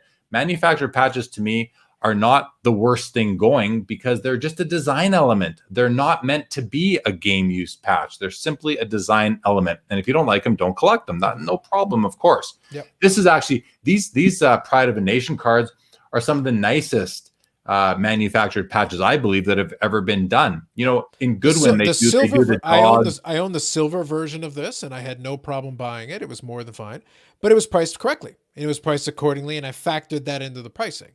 Now, if I'm a player for this, I have to consider it's like, okay, well, the manufactured patch is not a problem, but then to me, then it's just an autograph 101. I don't factor in that patch at all. Like it's just a design element it's an autograph 101. And I price it accordingly when I'm considering what I would pay for it. Yeah, although the subject matter of the manufactured patch here, you know, here, I think it's very important. It's the American flag. That's an important symbol, and it represents his country of origin. When you look at, remember those little Peachy Premier manufactured patches they did in the mid to late 2000s that they just kind of came up with their own designs, and they and I thought they were ugly as heck back then. But, you know, a lot of people thought they were cool and they had autograph versions. But to me, that subject matter was very arbitrary. They just kind of came up with miscellaneous things. It wasn't completely arbitrary. It related to the player, but just like the Golden Jet, they had a picture of an airplane and it was like a cartoonish looking airplane. Like, to me, that was... I think they did the same thing in Trilogy as well. They did these patches where they had different like subjects. I think they did one with Medano as like all-time leading American goal scorer or something like that. They did something like that as well. Yeah, it's kind of neat. If you just not for me. I didn't like them. I think so. What I'm saying overall, I think is there's different kind of tiers of manufactured patches, but at the end of the day, a manufactured patch to me isn't a bad thing. It's just another way of designing a card. There's only, we're talking about 8.25 square inches of real estate to design. And if you think about it, it's like, wow, these companies have done so many different things with these, with that limited amount of real estate over so many years. It's amazing that they do keep coming out with new designs and new ways to fill in that space. So those are my thoughts. Yeah, no, that's fair. And the thing is, I'm in general agreement with a lot of it, but that was kind of the point I was making to Carvin as well, is that aesthetically, this card, now the autograph, to your point, I would like it to be cleaner, especially in a 1-of-1. I really want this to be cleaner, especially if I'm going to be considerate. I wouldn't even consider owning that card if I were you. I mean, I'm not going to consider it for another reason. Yeah, like not happening. No, not this or any other lifetime. I would, if I wouldn't, I collect Dale Howard, Chuck, and if that was a Howard Chuck card, Carlos, I might be willing to pay $250 for it Yeah. max. I wouldn't. Otherwise, I just pass. There's enough autographed cards out there of all of our players that Yes. But I'm also not a completionist. I don't need every card of my guy, so Yeah. I'd Yeah. just pass altogether. Yeah, at that price point, as we were having the discussion, I was able to pull this one up because this one's been on eBay for a while. I've gotten a kick out of it being there. I'll occasionally look at it just when I want to chuckle. It's like it's not even a discussion point, and I have to and the thing is, and this is the main point I was trying to say to Carvin. It's like I have to factor in everything. It's a manufactured patch, it's design emblem, cool, that's fine. If the autograph was cleaner, great, and if the price was correct, fine, because it would be a compliment to my silver version. But again, the price has to be right. For a couple of $100, maybe. And that autograph is it's trailing off the right end of the card. Like there. For what the product I received on the other end, it's a struggle. I have to fight my way to get up to that price point, as opposed to if they had just done it clean. I don't need that one to be a piece of memorabilia necessarily. It would be nice. It would add value, and that was the key point. The actual memorabilia would add value. It would make it worth more. Yes, like if that flag actually came off a Mike Modano jersey, I would now be more willing to own it, despite the weak autograph. Now all of a sudden, well, hey, that particular actual game worn emblem is only ever going to be on that particular card, right there. In which case, I may be willing to take that horrible autograph into my collection. Yeah, and that's why I just wanted to use that card as an example, because aesthetically, the general design, I have no problem with it on the silver. No, but it was priced correctly. It was priced accordingly. I think the silver's out of 99 or 75, I forget, one or the other. Yeah. But like they're available, they're out there, and you can get your hands on them. So just Paul likes the retired number and Stanley Cup banner, which is fair. The thing is, there is a time and a place. You can use that. You can pick what you like. Pick what you like and go with it, because these card companies, again, there's only so much they can do to fill in that space, that real estate. So go with what you like. I like this one. Listen, I'm a big fan of Mark Malkani. Dave Kaplan. I know Dave Kaplan's a guy I grew up with. Yeah. He's not a big fan of those baloney cards. Yeah. General Baloney. He's a traditionalist. From what I know about Dave and his collecting, he's a traditional guy. He's that's legit, and that's legit. That's perfectly fair. I don't have any issue with that. Like I said, when we talk about all of these things, I love to give visual examples, because then we can all look at it together and be like, all right, guys, we can assess this on its own merits. It's a lot easier to be like, you can like it or not like it. That's okay. That's okay. But kind of playing to your point, and that's one of the other threads of conversation. Like I said, guys, if you do want to check out the full conversation with Carvin, you can go in there and just skip ahead to the appropriate part, and you'll get that piece. One of the things that you're going to see, and I'll get to foul balls one in a second, but one of the things that you'll see there is that one of the points that I made to Carvin is we utilized a lot of that game used material early. We used so much of it in the late 90s and the early 2000s. Like Pacific came out with those 1 per pack memorabilia cards. I forget the exact name of it, but there was one where you had double-sided. So titanium. Yes. So you had 1 per pack. The problem is it's a small piece. Yeah, but the problem is there's 1,500 copies. Yeah. So it doesn't matter how small the piece is. Eventually, you run out of jersey. See, to me, the size of the piece doesn't even really matter. The fact that you're getting a piece of a game used jersey puts you in the game. Agreed, but I'm saying from a perspective of the future, they consumed it on this card that isn't going to be worth a lot. No, And then you could have used that piece later on and stretched it out a little bit more. Well, how about the one card Upper Deck did one time with Michael Jordan? They put 24 of his autographs on one card, or 12 of his autographs on one card. Billy mentioned it on my show when he said when he got to Upper Deck, he couldn't believe that they did. He thought it was the worst idea ever. Well, of course it was the worst idea ever. You're having one guy get that. You're wasting 11 or 23 potential case hits. Right. What a stupid card that was. I would have liked it if he had done, if Jordan had done the I'm Spartacus, but just been like, he goes, I'm Michael Jordan. No, I'm Michael Jordan. No, I'm Michael Jordan. That would be funny. That I would have been I'm on board with that. That would have been funny. That's different than just slapping stickers on one card, Yes. I also did just for you guys as well, I'll give it to you here as well. But Carvin explained it, elaborate on it more. I liked the little tidbit about what happens with those sticker autos. Because the whole thing with the contract, if you don't want to extend the contract and roll it over, sometimes you'll throw some of these sticker autos in a random product because they're like, we got to get rid of them or we lose them. And I'm not renewing this contract. I don't want to. Right. So that is little insights into considerations that the manufacturers have to do that you don't think about it as a collector. Like, why the heck is this sticker auto being used for this? It's like, There's, well, we got to use it. there's so many things that the general collectors complain about that if they understood the logistics behind them, they may stop complaining. You don't have to like them, but you'd at least stop not complaining, but you'd stop blaming the card companies or accusing them of being lazy or cheap. Things like redemptions, things like the cup. When's the cup coming out? I heard someone today said in March. So I texted Billy. I said, man, is the cup really coming out in March? He's like, I can't even tell you. I can't tell you. So, okay, fine. But he's like, if I don't know that, then there's no way anyone's heard that. So, anyway, the timing of when products are released, redemptions, sticker autographs, all these things are if they weren't doing these things, we'd get no cards at all. Mm-hmm. So. Yeah, no, that's fair. And one of the things is, and we can definitely discuss this piece as well. One of the things that whole piece of conversation led into, part of the reason I started with that with Carvin is that I wanted to lead us into the piece of, all right, let's talk about how we can design around some of these limitations. What are ways that we can try? And I know you're an advocate for this as well, so I think it's an appropriate discussion topic for us. I'm an advocate of incorporating some of the technology as well. And also reaching back into the archive. Let's grab some of the cool designs of the past. If it hasn't been abused and run into the ground, let's throw some of that in there. Let's do that sparingly. I mean, that's the point. I think it has to be sparing. Tribute cards are cool. And I thought it was awesome when Upper Deck did the tributes in the cup back to the 0506 year. But then they kept on doing them. And I mean, I understand they need content, they need ideas, they have to fill up the product.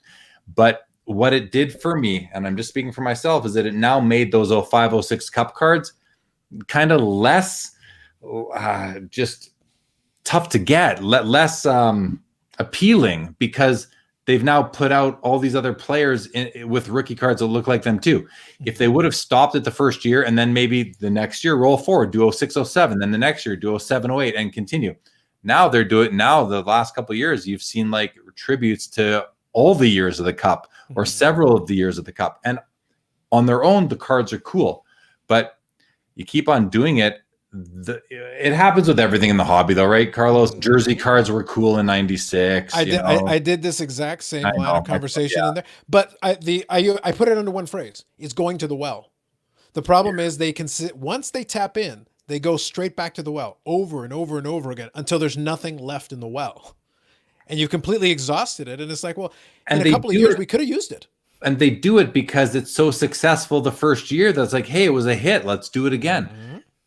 And I think Upper Deck, because I know that they have gotten these things. They've attempted to get these things under control. They had a program with limited logos where a player could only have a limited logo once every 3 years, something like that. I forget the specifics. Yeah. And to me, that's a great idea. That's the way you can continue to add value to the cards that are coming out, because you know that if you want a Crosby limited logos, you're only going to be able to get one once every 3 years. That is controlling the flow.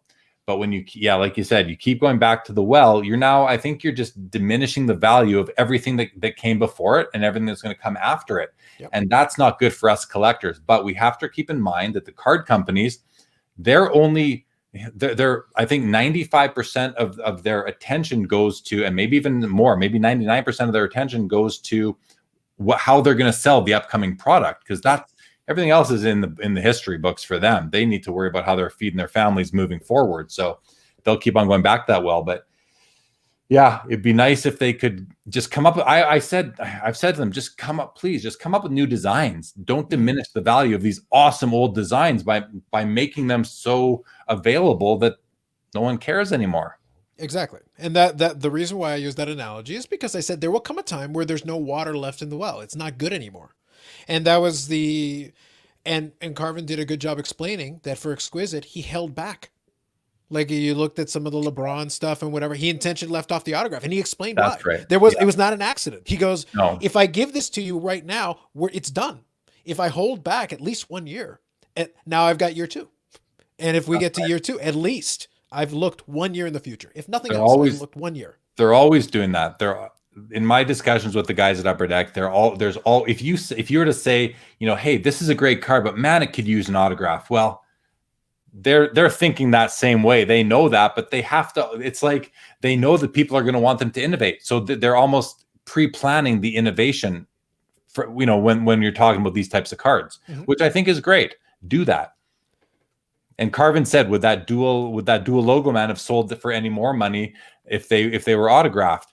Who knows? I don't think anyone, including Carvin, could have foreseen what cards would be worth 15 years later. Yeah. I also think whenever you do year one, it also has a little extra punch, a little extra impact, because for some collectors, like, wait a minute, this is the historically first time you did it. Me, man, the first jersey card. I want the 96 jersey set. Yeah. It's a little extra. It's a little extra.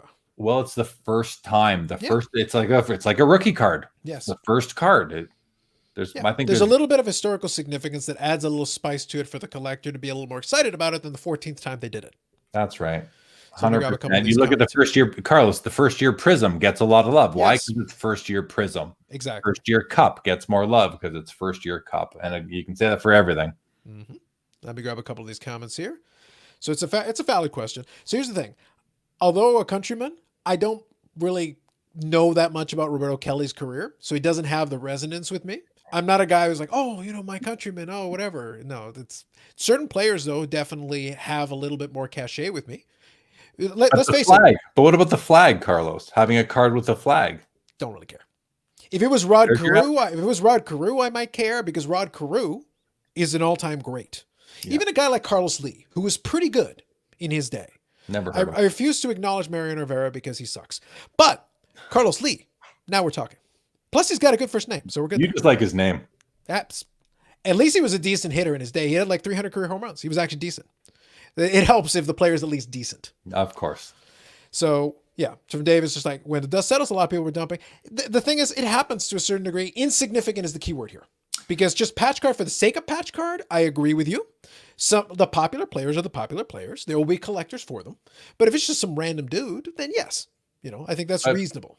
I think Dave is right there, especially when you're, so two different things I want to talk about when it comes to that comment. The first is sets of the Cup, sets of Exquisite. They're jam-packed with rookies who never amounted to anything. So if you have an 80 card RPA set, there's only 5 or 6 guys that matter. Do you need those other 70 cards, let's say?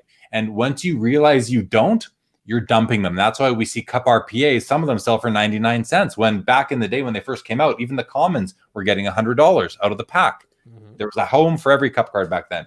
That's one of the insignificant things. The other one is all these patch sets that come out every year. Mm-hmm. People collect them, and ultimate premium patches as an example. I collected 3 years of those things. Yes. And they are quite insignificant in the whole scheme of things, except that they're numbered at 25, no autograph, which is fine. I think an autograph would detract from them, but they're nice big patches. Unless I'm ever going to put them in a frame and display them, what am I doing with them? And that's what, it's like, what am I going to do? So those are cards that I often think about. Do I really need them? Why? Because of sort of what Kaplan is saying. Although, they are usually only given to players of consequence, which means that if you're going to sell them, you're going to sell them to player collectors. So you're going to get some value out of them. Yeah, but hopefully those player collectors don't already have one of those copies. It gets tough because the more obscure the player, the less collectors there are. And Dave can speak to that with the Josh Johnson. He is the most aggressive Josh Johnson collector out there. That doesn't mean he has no competition, because he does encounter some resistance on certain cards that are like aesthetically interesting, or maybe a player collector likes them, or maybe there happens to be another great player on there with him that also brings in those hobbyists that want that card. So like no player is truly immune unless they never appear on a nice card on an interesting team or with another player of consequence. Then you run into those challenges. But for more obscure players, usually they have a little bit of collector base. You could think like, oh, who cares about that guy? Well, actually somebody does. Yeah.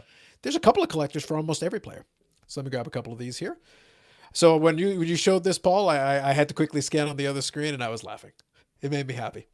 New Orleans is beating the Tampa Bay Buccaneers, and this is supposed to be the big Tom Brady and Drew Brees matchup, and it's like 38-0. Love it. Wow. What quarter is that in? I believe it was in the fourth quarter now. So wow. I believe they're in the fourth. Yeah. Good for the Saints. Yeah, Tampa Bay's getting, and Antonio Brown, I think, is supposed to be starting in this game. So this is supposed to be his big, re-debut coming back. It's 38-3 now. It's getting close, guys. Oh. Yeah, so we're five minutes left. Brady still hasn't thrown a touchdown. Nope, not so much. And what'll be interesting, though, and I'll have to look at it after, is Brady and Breeze are right now still 1 and 2 in all-time touchdown passes because Brady recently passed him the other day. So then technically Breeze, depending on how many touchdowns he threw, might have passed him Might and have reclaim passed first him place tonight. in Yeah. this game. He So a could have little extra 4. spice to the game. He's Yeah. probably got 4 touchdowns right there. Could very well be. Yeah. So Bob was just talking about some of the lower price patch cards and stuff. Dollar bins need to be filled. That's very fair share. Ziggy agrees with you here. Need to learn, not rush to judgment. I think it's fair. You do take a very even keel with the manufacturers. Let's say. Let me give you even keel with it. Given the benefit of the doubt, there is a rationale for it, and I think that's reasonable. I don't think that's unfair. I don't think that's unfair. Yeah, overprinting, Paul, is a tricky one because it's all relative, right? And I did this. I did this example with Chris, or maybe with Josh. Actually, I said, okay, what is overprinting compared to 80s era overprinting? No, not even close. Nothing we've done even touches that. But let's forget that. Let's use relative overprinting. Here's where it gets interesting, and this is a question I leave to all of you. Let's say we use Zion as an example for basketball. Okay, great. So I don't produce 10,000 copies of a Zion card, but I do like a Chronicles where I do a bunch of these different designs. But if you add it up, I actually produce 100,000 rookie cards in that set. But they're all these different designs. So are they different cards, or did I actually in effect produce 100,000 Zion rookie cards? You did, but you mixed it up and Correct. you gave people more choice. And Yeah. right there, and they're not the same. They're just not the same. So, but they came out of the same boxes. So it's a little sneaky. It's a little sneaky. It's yeah, doing it. but they have different. They're on different stock. They're different numbering. Yep. It's very creative what they've done. It's a way to get around the issue without explicitly doing it. Because if you had done 100,000 Donruss, they would have cried bloody murder, and understandably so. But if you do Donruss and you do Panini and you do this other brand, there are a bunch of sub brands that they use in there, Spectra and blah blah blah. But these companies need to pay their royalties. They have to pay their licensing fees, and they have to feed their families and everything like that. These are for-profit companies, so the fact that they're printing what they do, it's not because I love when you see people say it's a cash grab. Of course it's a cash grab. Literally everything they do is a cash grab. They do is a cash grab. Every single one of them is a cash grab. What I don't like, and I know Ziggy doesn't like it as well, are these is when the manufacturer goes straight to consumer and pushes the price of a box of Prism from $100 up to $800 or or that kind of thing. That I find somewhat offensive, but at the same time, why does there need to be 5 levels of profit in this hobby? Why can't it go manufacturer to consumer? And everyone will always say because of the LCSs, and I don't want anyone to go out of business, but at the same time, it's a dog eat dog world where we live in a capitalistic society. So everyone wants to get more money, and where do you get more money? From other people. Yeah. So, I just wanted to put the heading in there just for everybody later on they want to refer to it. Here you go. Just to help you out.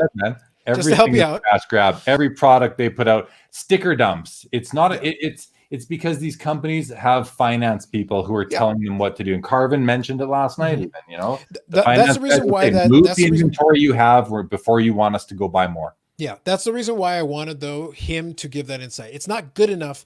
Logically, I figured this out years ago because I'm paying attention. But it's better to have somebody on the inside to tell you, no, guys, it's not an accident. We're not doing it to be ridiculous. We're not doing it, to mess with you. It's like, no, we literally already paid for this. It's use it or lose it. And if you want to roll it over, there's an actual contract that we have to pay in order to pay for the rights to use these stickers later. No, we got to use them now. Get them out there somehow. Find a way. Or we have to throw them out. And that's not necessarily something they want to do. That would be wasteful.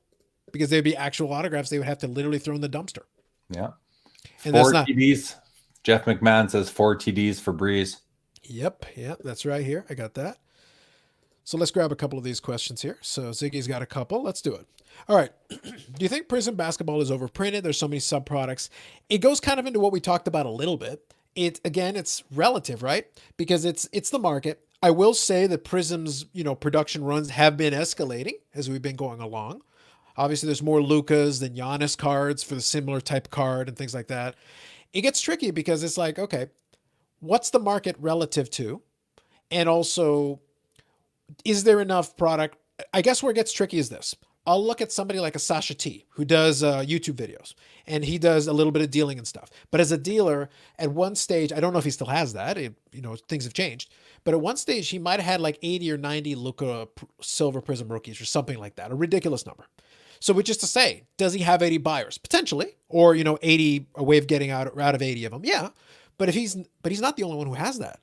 There are other people with stockpiles too. So it's like, are there buyers? Yes. Are there fans? Yes. But one area I push back on consistently is the idea is like, oh, there's millions of Luka fans. Yeah, but not millions of them are buying cards. And not millions of them are buying cards at that price level. Yes, I agree. When you talk about let's use a population of 10,000, because that's a pretty big number. There's only a few guys that have that many cards out there. A Luka, a Zion, I guarantee you there's 10,000 people that want that card. Sure. There's probably 10,000 people in the city they live in that want that card. Now, whether they know they want it yet is another question, but they do. There's probably at least half that want it, and it's not just in that city. I think 10,000 is not a huge print run for a commodity card that is accessible to everybody, even though they're being priced a little bit higher than accessible.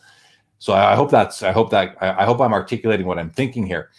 To the question specifically, do you think Prism basketball is overprinted? I mean, it's only overprinted if they're not selling it. If there's any left in the warehouse, then it's not overprinted. If people are buying it, it's not overprinted. Now, is it overprinted in terms of, will there be value in it in 10, 20, 30 years? Probably, because way more people care about Luka today or Zion today that are going to care about him in 20 years. And I'm using these guys as examples because we're talking about the number one guy. That may not be true for these guys, but the mid-tier rookies, it's probably overprinted for 20, 30 years down the road. But right now, everyone's opening up these things to find those key cards, and it's selling. So whether it's overprinted or not, for their flagship type products, this is kind of like the golden goose. They owe it to themselves and to their shareholders to print as much as they can sell. I'm not advocating for this. I'm just saying I understand why they print as much as they do. I think the other factor we have to consider. So again, we're separating out two things, because whenever I talk about 80s, 90s overprinting, I'm talking about you used to be able to go to Costco or wherever you did, and there were pallets and pallets and pallets. But Carlos, there were stadiums and stadiums and stadiums filled with people that wanted to buy the stuff. It's only overprinted now because there aren't 100,000 people anymore that want a Ziggy Palfy rookie. I get it. But the other point is we had the pallets back then, and for some of those products we have the pallets now. Not like all the pallets, but we still have a lot of unopened boxes still available. If you listen to the people that know, and I'm talking about the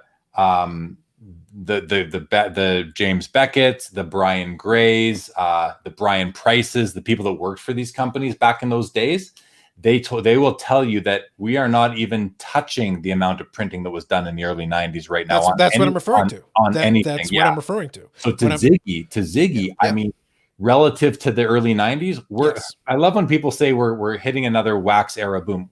We're not. It's not mathematically possible. We're not even close to what was happening in the 90s. Yeah. But relative to the amount of collectors today than we had in the 90s, it's like that ratio might be the same.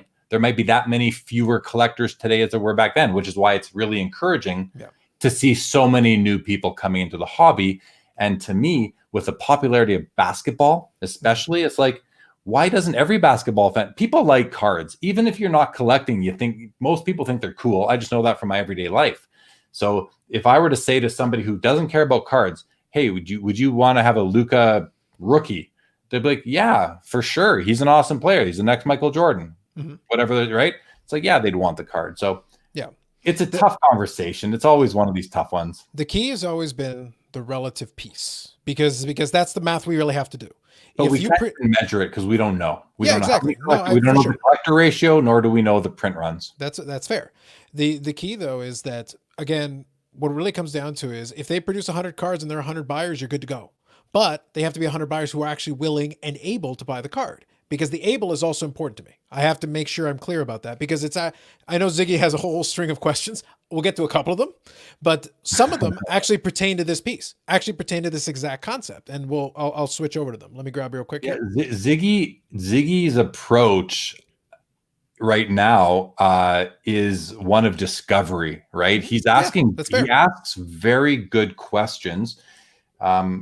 For the most part, he asks very good questions. And it's kind of refreshing in a way because he's somewhat new into the hobby. I believe, Ziggy, you're somewhat new into the hobby for the past few years versus. That's fine. Mm-hmm. Yeah, and that's fine. So that's why I say, like, we're going to address some of these for sure, but not each individual one because there's a lot of here that play off of it. So let's grab a couple of these though. So let me actually touch on this one. Let me take a stab at this one first, Jeremy, and then by all means, feel free to add your piece here as well. So why do we trust Prometheus not overprinting? The thing is, you don't have to. It doesn't really matter whether you trust them or not. It's not about whether you trust them to overprint or not. Again, we talked about a second ago what the problem is with estimating overprinting. Your point on the last sentence is, your second sentence is, why doesn't they release print runs? They don't have to. Like, there's really no rationale for them to. You might prefer it, but do they really have to? Not really. Does that make sense, Jeremy? No, that makes sense. Number one, they don't have to. They can do it at whatever the heck they want. There's nobody forcing them to do it except the customers, but we're not forcing them because we keep on dumping our money over to them. Correct. That is correct. The other thing is that let's think about what we're talking about here. We're talking about pieces of paper with ink on them, and that's just the very basic what a card is. They're pieces of paper with ink on them. So they need to find ways to create value, and one of the ways they do that is by having what we can call scarcity or implied scarcity. These, the fact that when they do print a particular brand in excess of the other brands, the premium brands, it works against them to tell people how many there are. And that's just the fact. That's just the fact, and that they don't have to. So like Ziggy, I would love to know how many Wayne Gretzky rookies were printed. I'd love to know how many Michael Jordan rookies were printed. Ken Griffey Juniors, you'll hear people throw out all sorts of numbers. Nobody knows for sure. If you're going to listen to anyone's numbers, you want to listen to Brian Price, Brian Gray, Carvin, but he won't tell you, right? He's still in the business. But these guys, and even those guys don't know for sure, but they have maybe the better idea than anybody else does because they worked in these companies. So yeah.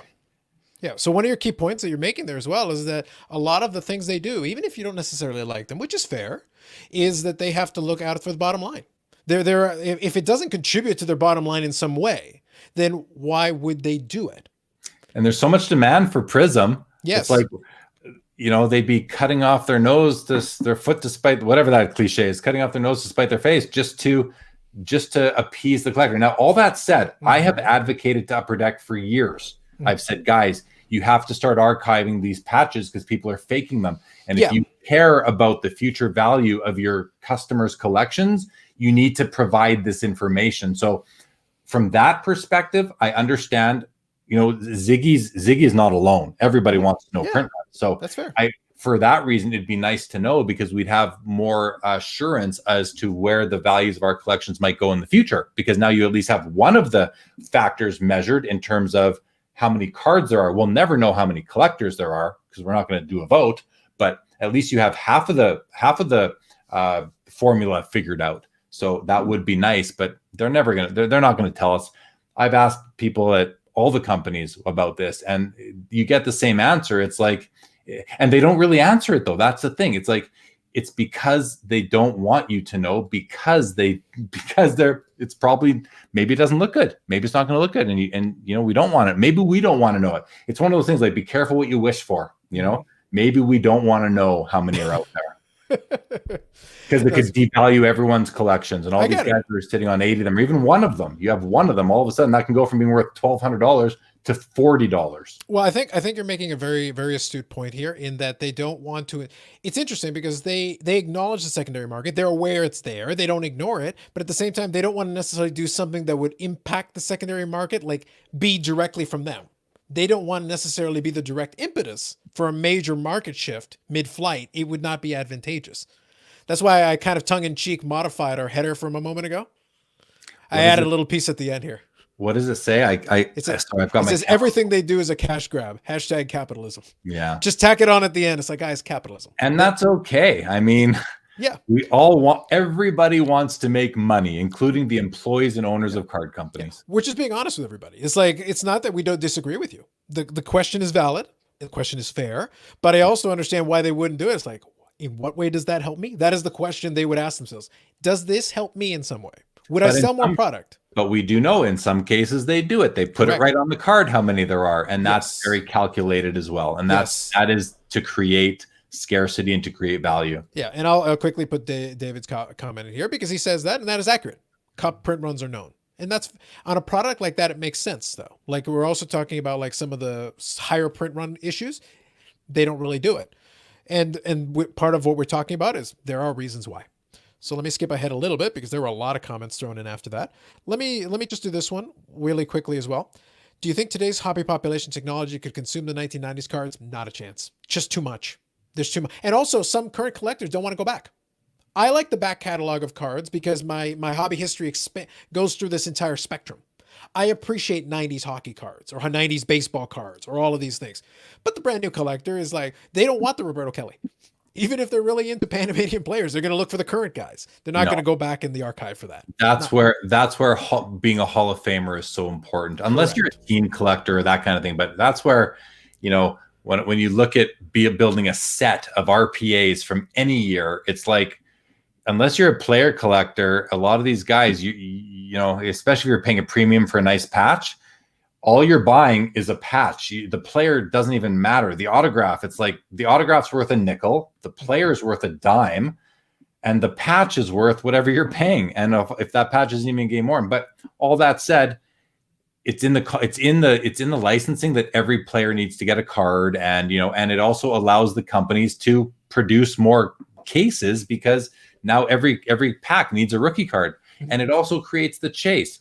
So it's necessary. It's necessary at the time of release and production and all that. But in, you know, moving forward and in hindsight, these cards are worth very little. Mm-hmm. No, that's fair. So this one kind of plays into it as well. And again, we'll keep the answer on this one brief, but it's, again, I'll put the question out there just because it's a thing that sometimes people do ask about. So he mentioned on a podcast, somebody comments that pre-2020, the hardcore hobby community was about 50,000. I will say, Ziggy, all of those are guesses because I will say one reason why. Let me be very specific about why I say that. Let's pretend you say hardcore hobby community. Then I'm back to my traditional, when I do my deep dives, I do a lot of things where I'll define things. I'll be like, okay, cool. Let's say I wanted to tackle that on a video. Here's where I'd run into a problem almost immediately. I'd run into a brick wall. What's a hardcore collector? Do they spend $100 a card? Do they spend $100 a week, $100 a month, $1,000 a month, 10,000? Is it Nat Turner only? What does that mean? Like, or is it somebody who's obsessive and maybe they study everything about their player and their card, but if their player cards aren't worth a lot, they're hardcore. They spend so much energy and time in the hobby, but maybe they're not spending the dollars that are registering compared to a Nat Turner or a super high-end buyer. Does that make them less hardcore? This is a conversation I had with some folks about the whole super collector label for player collectors. I hate the label because it's like, well, if you're a dedicated collector and your player just isn't worth that much, but you've got most of the checklist, I consider you to be a super collector by, if we want to use that phrasing, because you went and you did the work for that player. I'm not talking about you have the most expensive collection in the world. That's not what I'm referring to. Because a billionaire could do that and they don't have to care what their cards is. They can just stuff them in a warehouse. Yeah. That's not the same thing. But if you're a dedicated collector, you're a hardcore collector to me. Now, are you a rich hardcore collector? Different conversation entirely. The whole super collector thing, Carlos, Sports Card Forum has this special super collector designation, and Hobby Insider, we've never had that. Someone approached me a couple months ago saying, hey, could we do a super collector thing here? I said, sure, but it's got to be different than what Sports Card Forum does. I said, so, but if you want to do it, you're running it because I'm not running it. So if you want to do it and run it, that's great. But show me what you're thinking. And he came back to me with basically the exact same criteria that Sports Card Forum had. I thought, you know what, I don't. To me, the whole super collector thing is like, I don't like it. It's like it's too clicky for me. It's like, if you love a player and you feel that you are collecting them to the best of your means and you have 20 cards of theirs in your collection, you're a super collector because you've super collected them. You've put all your time into these 20 cards and maybe there's 10 more you covet. It's like, just because you own every base card that came out, that doesn't make you a super. That to me doesn't make you a super collector. Yeah, I'm that's not a because fan of. I'm it's not a not fan of. arbitrary. I'm not a fan of the super collector designation. No. I've never liked it. Yeah. Anyway, just a personal opinion on that. Yeah. Sorry to rant. Yeah.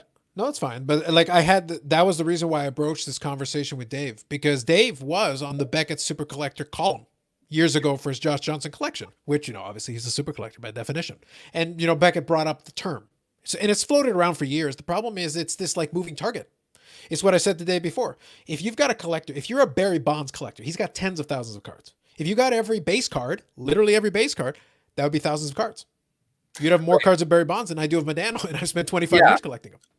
I'm okay with calling people a super collector, but as soon as you put like requirements on it, it's like, who are you to tell me I'll tell you if I'm a super collector. You're not going to tell me if I'm a super collector. Come on, right? Like, we got to have the committee, Jeremy. We have to get the committee together to try your case. And Sports Cards Forum, and I'm not ragging on them, but they have a committee, I believe, and they have these particular measures. Do they actually have a committee? That's fantastic. Well, I just think there's people that run it, and that's okay. If that's what they want to do, fine. I'm not saying they shouldn't do it, but it's just not for me, and I would never implement it.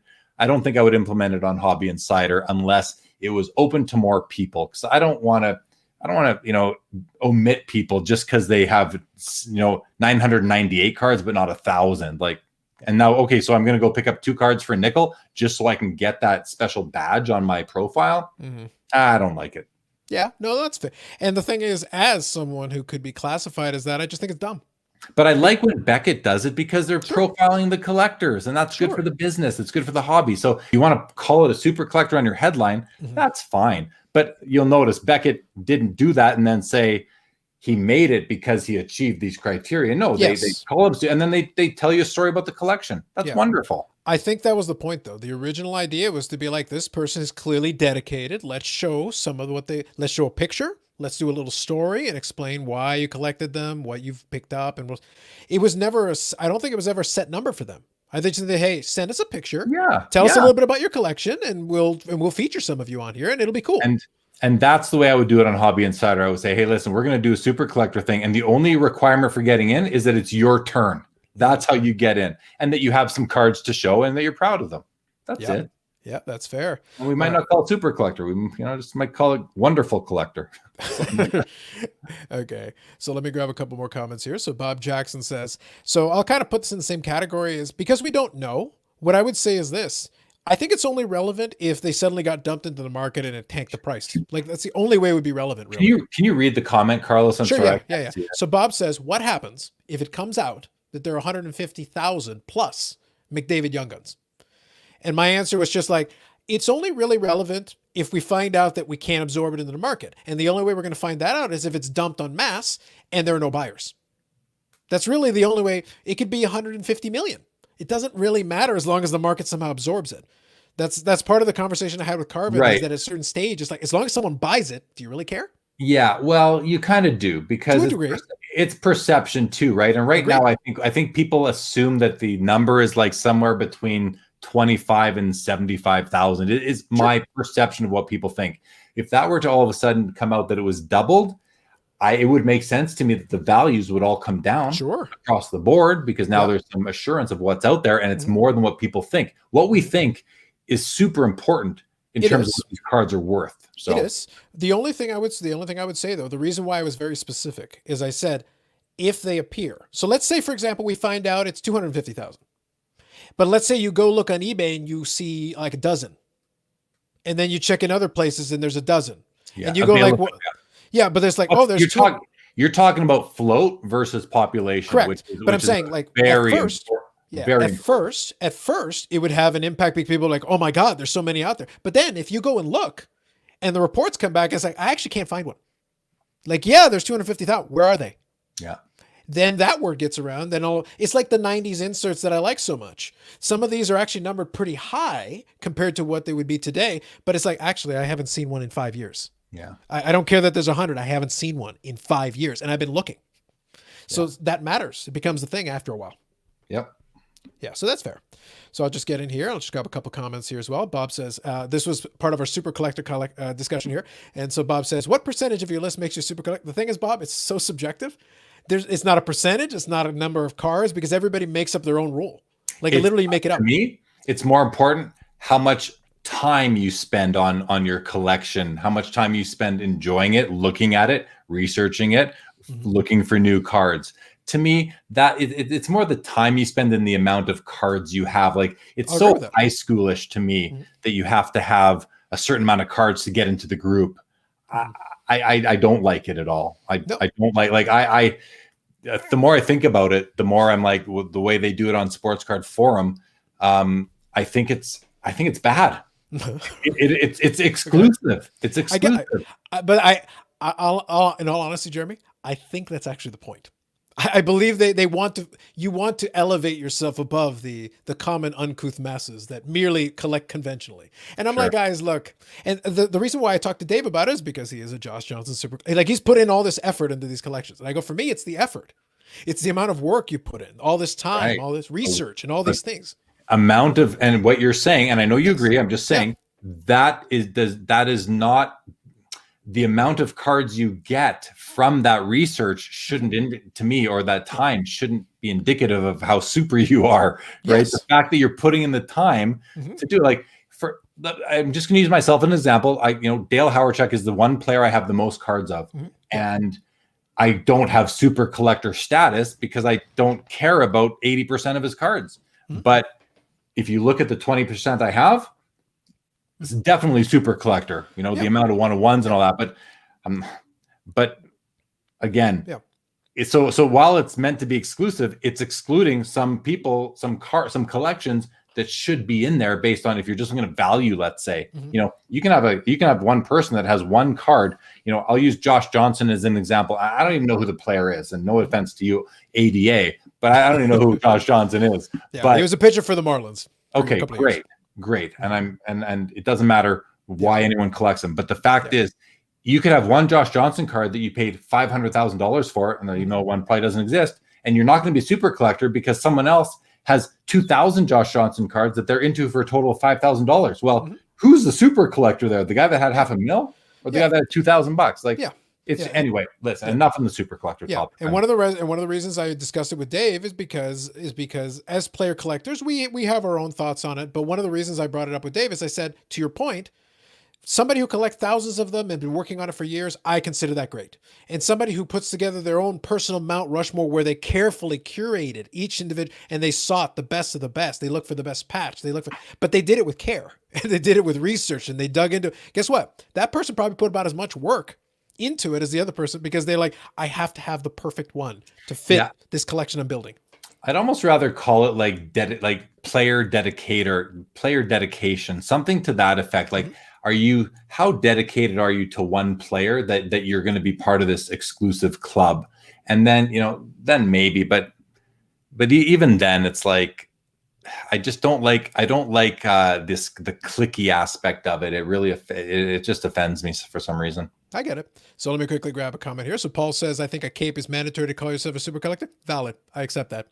I'll send it to the cabal. Paul's just saying, I think a cape is mandatory to call yourself a super collector. Agreed. Paul, you know what? I'll write it into the charter. Agreed. I can get behind that. Cosign. Done. Consider it done. And here, All Time Greats blog. So this is Victor. And if any of you check out, he was actually on Beckett's podcast talking about rookie cards. I actually watched 2 of his videos today. Yes. So great. So check out his channel. He does some great stuff. So he says, heavy thoughts on super collecting, hardcore collectors. Great insight, guys. Thank you, Victor. Appreciate that. I'll zip through these really quick because there's a bunch here. So let me do that. Where is it here?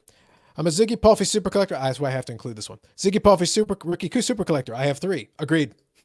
Done. Cosign. Ziggy Puffy is an automatic yes on that one. Got it. Any comment with Ziggy gets on the screen. Absolutely. So Bob's just saying here, SCF has guidelines. It's percentages based. Yeah. But the thing is, SCF has their own criteria. We have ours. Now you need a cape. So deal with it. We're having fun, guys. We're having fun. Okay. So just Bob says here, and he asked the valid question, with or without cape. No cape or it didn't happen. Sorry. So hat tricks and home runs here says, I super collect decoys. A representative of my canvas is super collecting. No question. And if you have a cape, it's legit. Otherwise, no good. I love it. All right. Bob Saxon says here, super collector is a silly name. Make it dedicated collector. Yeah. He's in line with kind of your line of thinking. That's really what it is. That's really what it is. Yeah, absolutely. So let's see here. Oh, here we go. So Bob says, speaking of number to 100, just knocked off a card limited to 75 from 98.99. Yeah, those are tough. Rare. That's Especially rare. from that year, we give them a little extra credit. We have to because we Well, know that era. and that's rarer than a card out of 10 from today. A card out Correct. of 10 from today, if you miss it, you're probably going to see it again. Card out Yes. of 75 from that year or whatever it was out of, you may never see another one again. Yeah, that's fair. So this is Bob Lewis here. He goes, not to brag, but everything I do is super, so I'm a super collector by default. If you have a K-pop. If you don't, I'm sorry, you're wrong. Moving on. So Bob Jackson says here, the hobby is very cliquey, Jeremy. Yeah, no, you're right. The super collector thing highlights that. People say you're not good enough to be in their club. And that's kind of what I was alluding to. It does feel like you come up with these random criteria just so that you meet the criteria, but then other people don't. So you can be like, I meet it. It's like that. Yeah, and I'm aware of the clickiness of it. I agree. I agree. It is, but click is like a negative term for people who hang out together in a way, right? And you're going to find that in any company, any industry, anything, any event, you're going to have groups of people hang out. So I'm not against that sort of thing. But when you define it and then you have like a policy to let someone in your club, I don't know. And I know there's counter arguments to what I just said too. So I'll just kind of leave it at that. No, that's fine. The reality of it is, and that's the reason why I'm so keen on the dedication portion of it. That's why I say like the effort to me matters. Because if you just, again, if you're in that, I will never know for sure until I talk to the guy. But if you're Nat Turner and you have unlimited resources, you could build an incredible collection, have no passion to throw it in a warehouse. And it's like, does that really mean as much? No, but you were able to get some awesome pieces. So on paper, sure. Yeah. What really interests me in the hobby, and I consider like I'm always interested in how people approach it. Every person that comes to my booth at a card show, I pretty much ask them, like, what are you doing here? What do you do in the hobby? How do you approach the hobby? Because that is a story. That expands my mind. It expands my options. Someone will tell me something that I think makes sense to me. I'm like, hey, I like that idea. I'm going to adopt it and make it my own too. I'm going to jump on the train with you because that makes sense to me. And I just never thought of it before, that kind of thing. Mm-hmm. So to me, I'd rather look at all these different ways that we approach the hobby as simply as that. They're approaches and they're all valid and they're all worthy. And everyone in the hobby, anyone who walks into a card show, anyone who walks into a card shop, anyone who browses for cards on the internet, you're all in the same hobby I'm in. You're all a collector, just like I am. We just have a different approach. Mm-hmm. That's all. That's the only difference between us is the approach. And I think that's fair. And that's hopefully the direction a lot of our conversations take. Go ahead. And I don't ever want to judge somebody or exclude them because their approach is so different than mine. I want you in the hobby, regardless of your approach. As long as your approach doesn't include deceiving people or fraud. I want you in the hobby. I don't care if you're flipping. I don't care. I don't care what you're doing. Come on, join us. It's a wonderful. It's a great hobby. Mm-hmm. No, that's fair. And that's the thing is that in your conversations that you have with people in your show and conversations with I have people in my show, if you really read between the lines and pay attention to the direction a lot of the conversations take, we try to get to the bottom of the why as much as the what.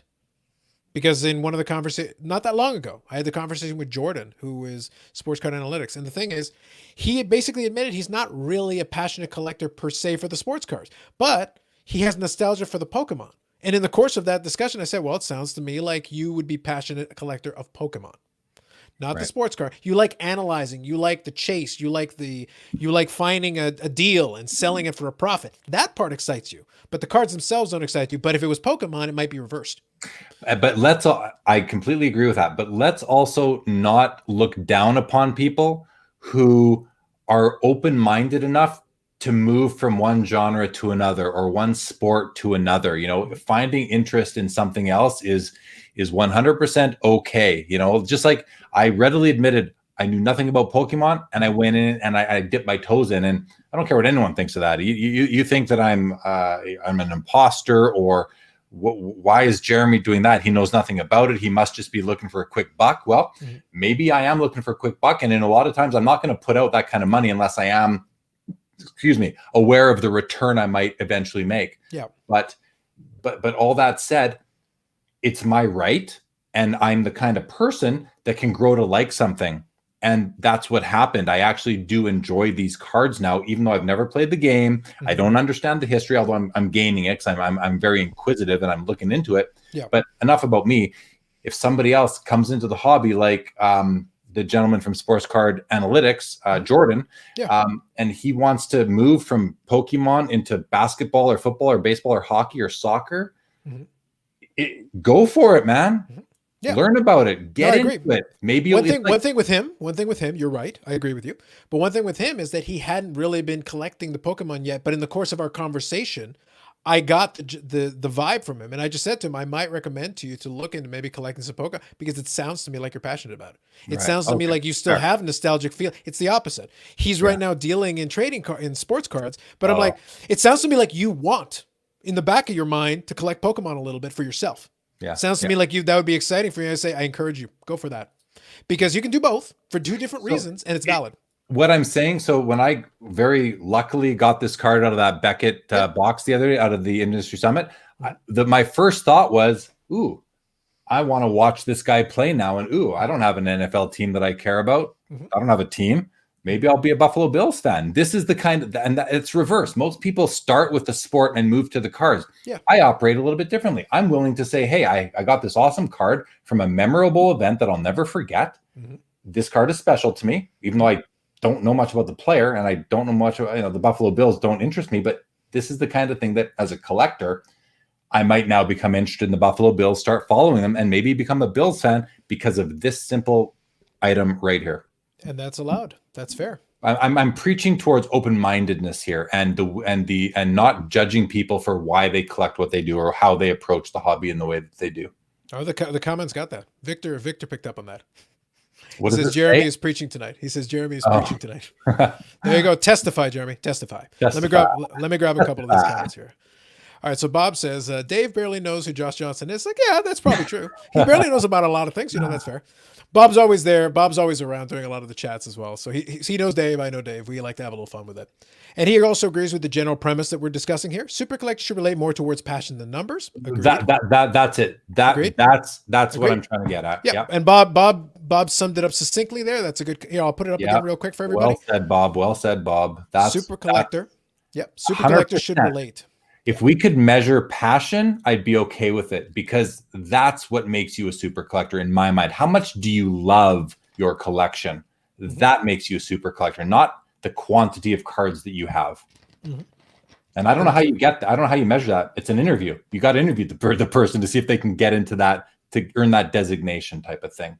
Yeah. And even then, it's like, just take their word for it. Like, who are you to judge them if they're passionate or not?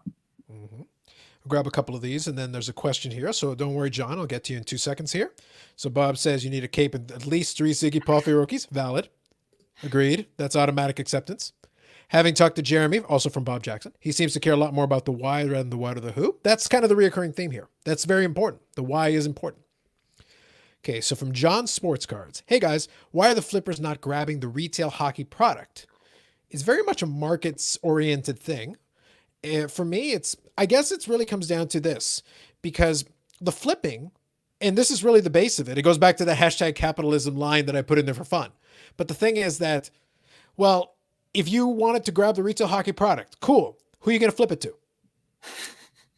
No, like seriously, like you have to have the secondary buyer, because okay, cool. So you grabbed a bunch of like Upper Deck retail.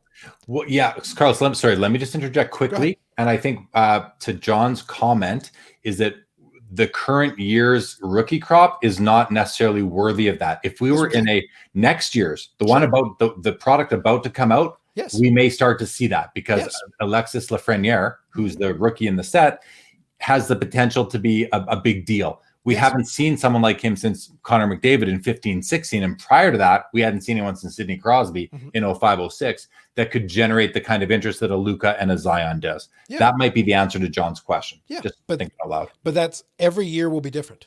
It depends on whether there's something in that box to make someone pay higher secondary market prices. If you as the flipper buy it at retail, cool, good for you. You want to sell it for profit, somebody else has to want it enough to pay the premium.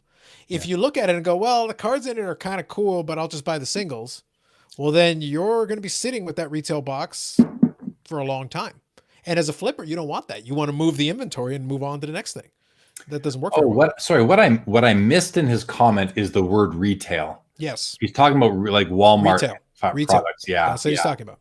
yeah. Sorry, I kind of missed that That's why I aspect. was very specific. As I said, there has to be something secondary market to make it worth your while to pay a premium over the retail price. Yeah, this whole run on retail products is kind of new to me because Yeah. I live in Canada, as you do too, Carlos. Yep. Hockey is really what we would collect mostly, let's say, Mhm. up until recent years. Mhm. And I only ever wanted hobby boxes because hobby had the good stuff in it. I would, you got more Young Guns, you got more inserts. I would never, in my history of collecting, I've never bought retail products ever. Yeah. That to me is a very new phenomenon. Yeah. Retail, I'll give you guys an analogy to think about the way retail traditionally. Of course, it can change. Different rookie crops can change that, whatever. Here's how retail works. When I used to be at my office where I was, it was at a mall, and there would be a Toys R Us there that would have retail boxes. During my lunch break, I would go casually stroll in and take a look. If I saw something kind of cool, they'd be full. I'd grab maybe one or two, and then when I go home, I'll open up a couple of boxes for fun. I wouldn't take everything because why bother? What am I going to pull, presumably from this retail, that would be worth my time and my money to buy like 10 of them? And I'm not going to be able to flip them on eBay. It's not going to work.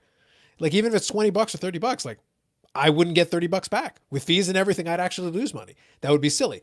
That's why it sat there until someone wants a box or two, or maybe one for their kid or whatever the case is. There is a market for it, but the market was at retail price. That was the market. Yeah. So that's just the way it is. It makes sense. So Yeah, Paul C sure. here puts in Buffalo sentimental feelings about the 90s and the drive for five, the Super Bowl losses.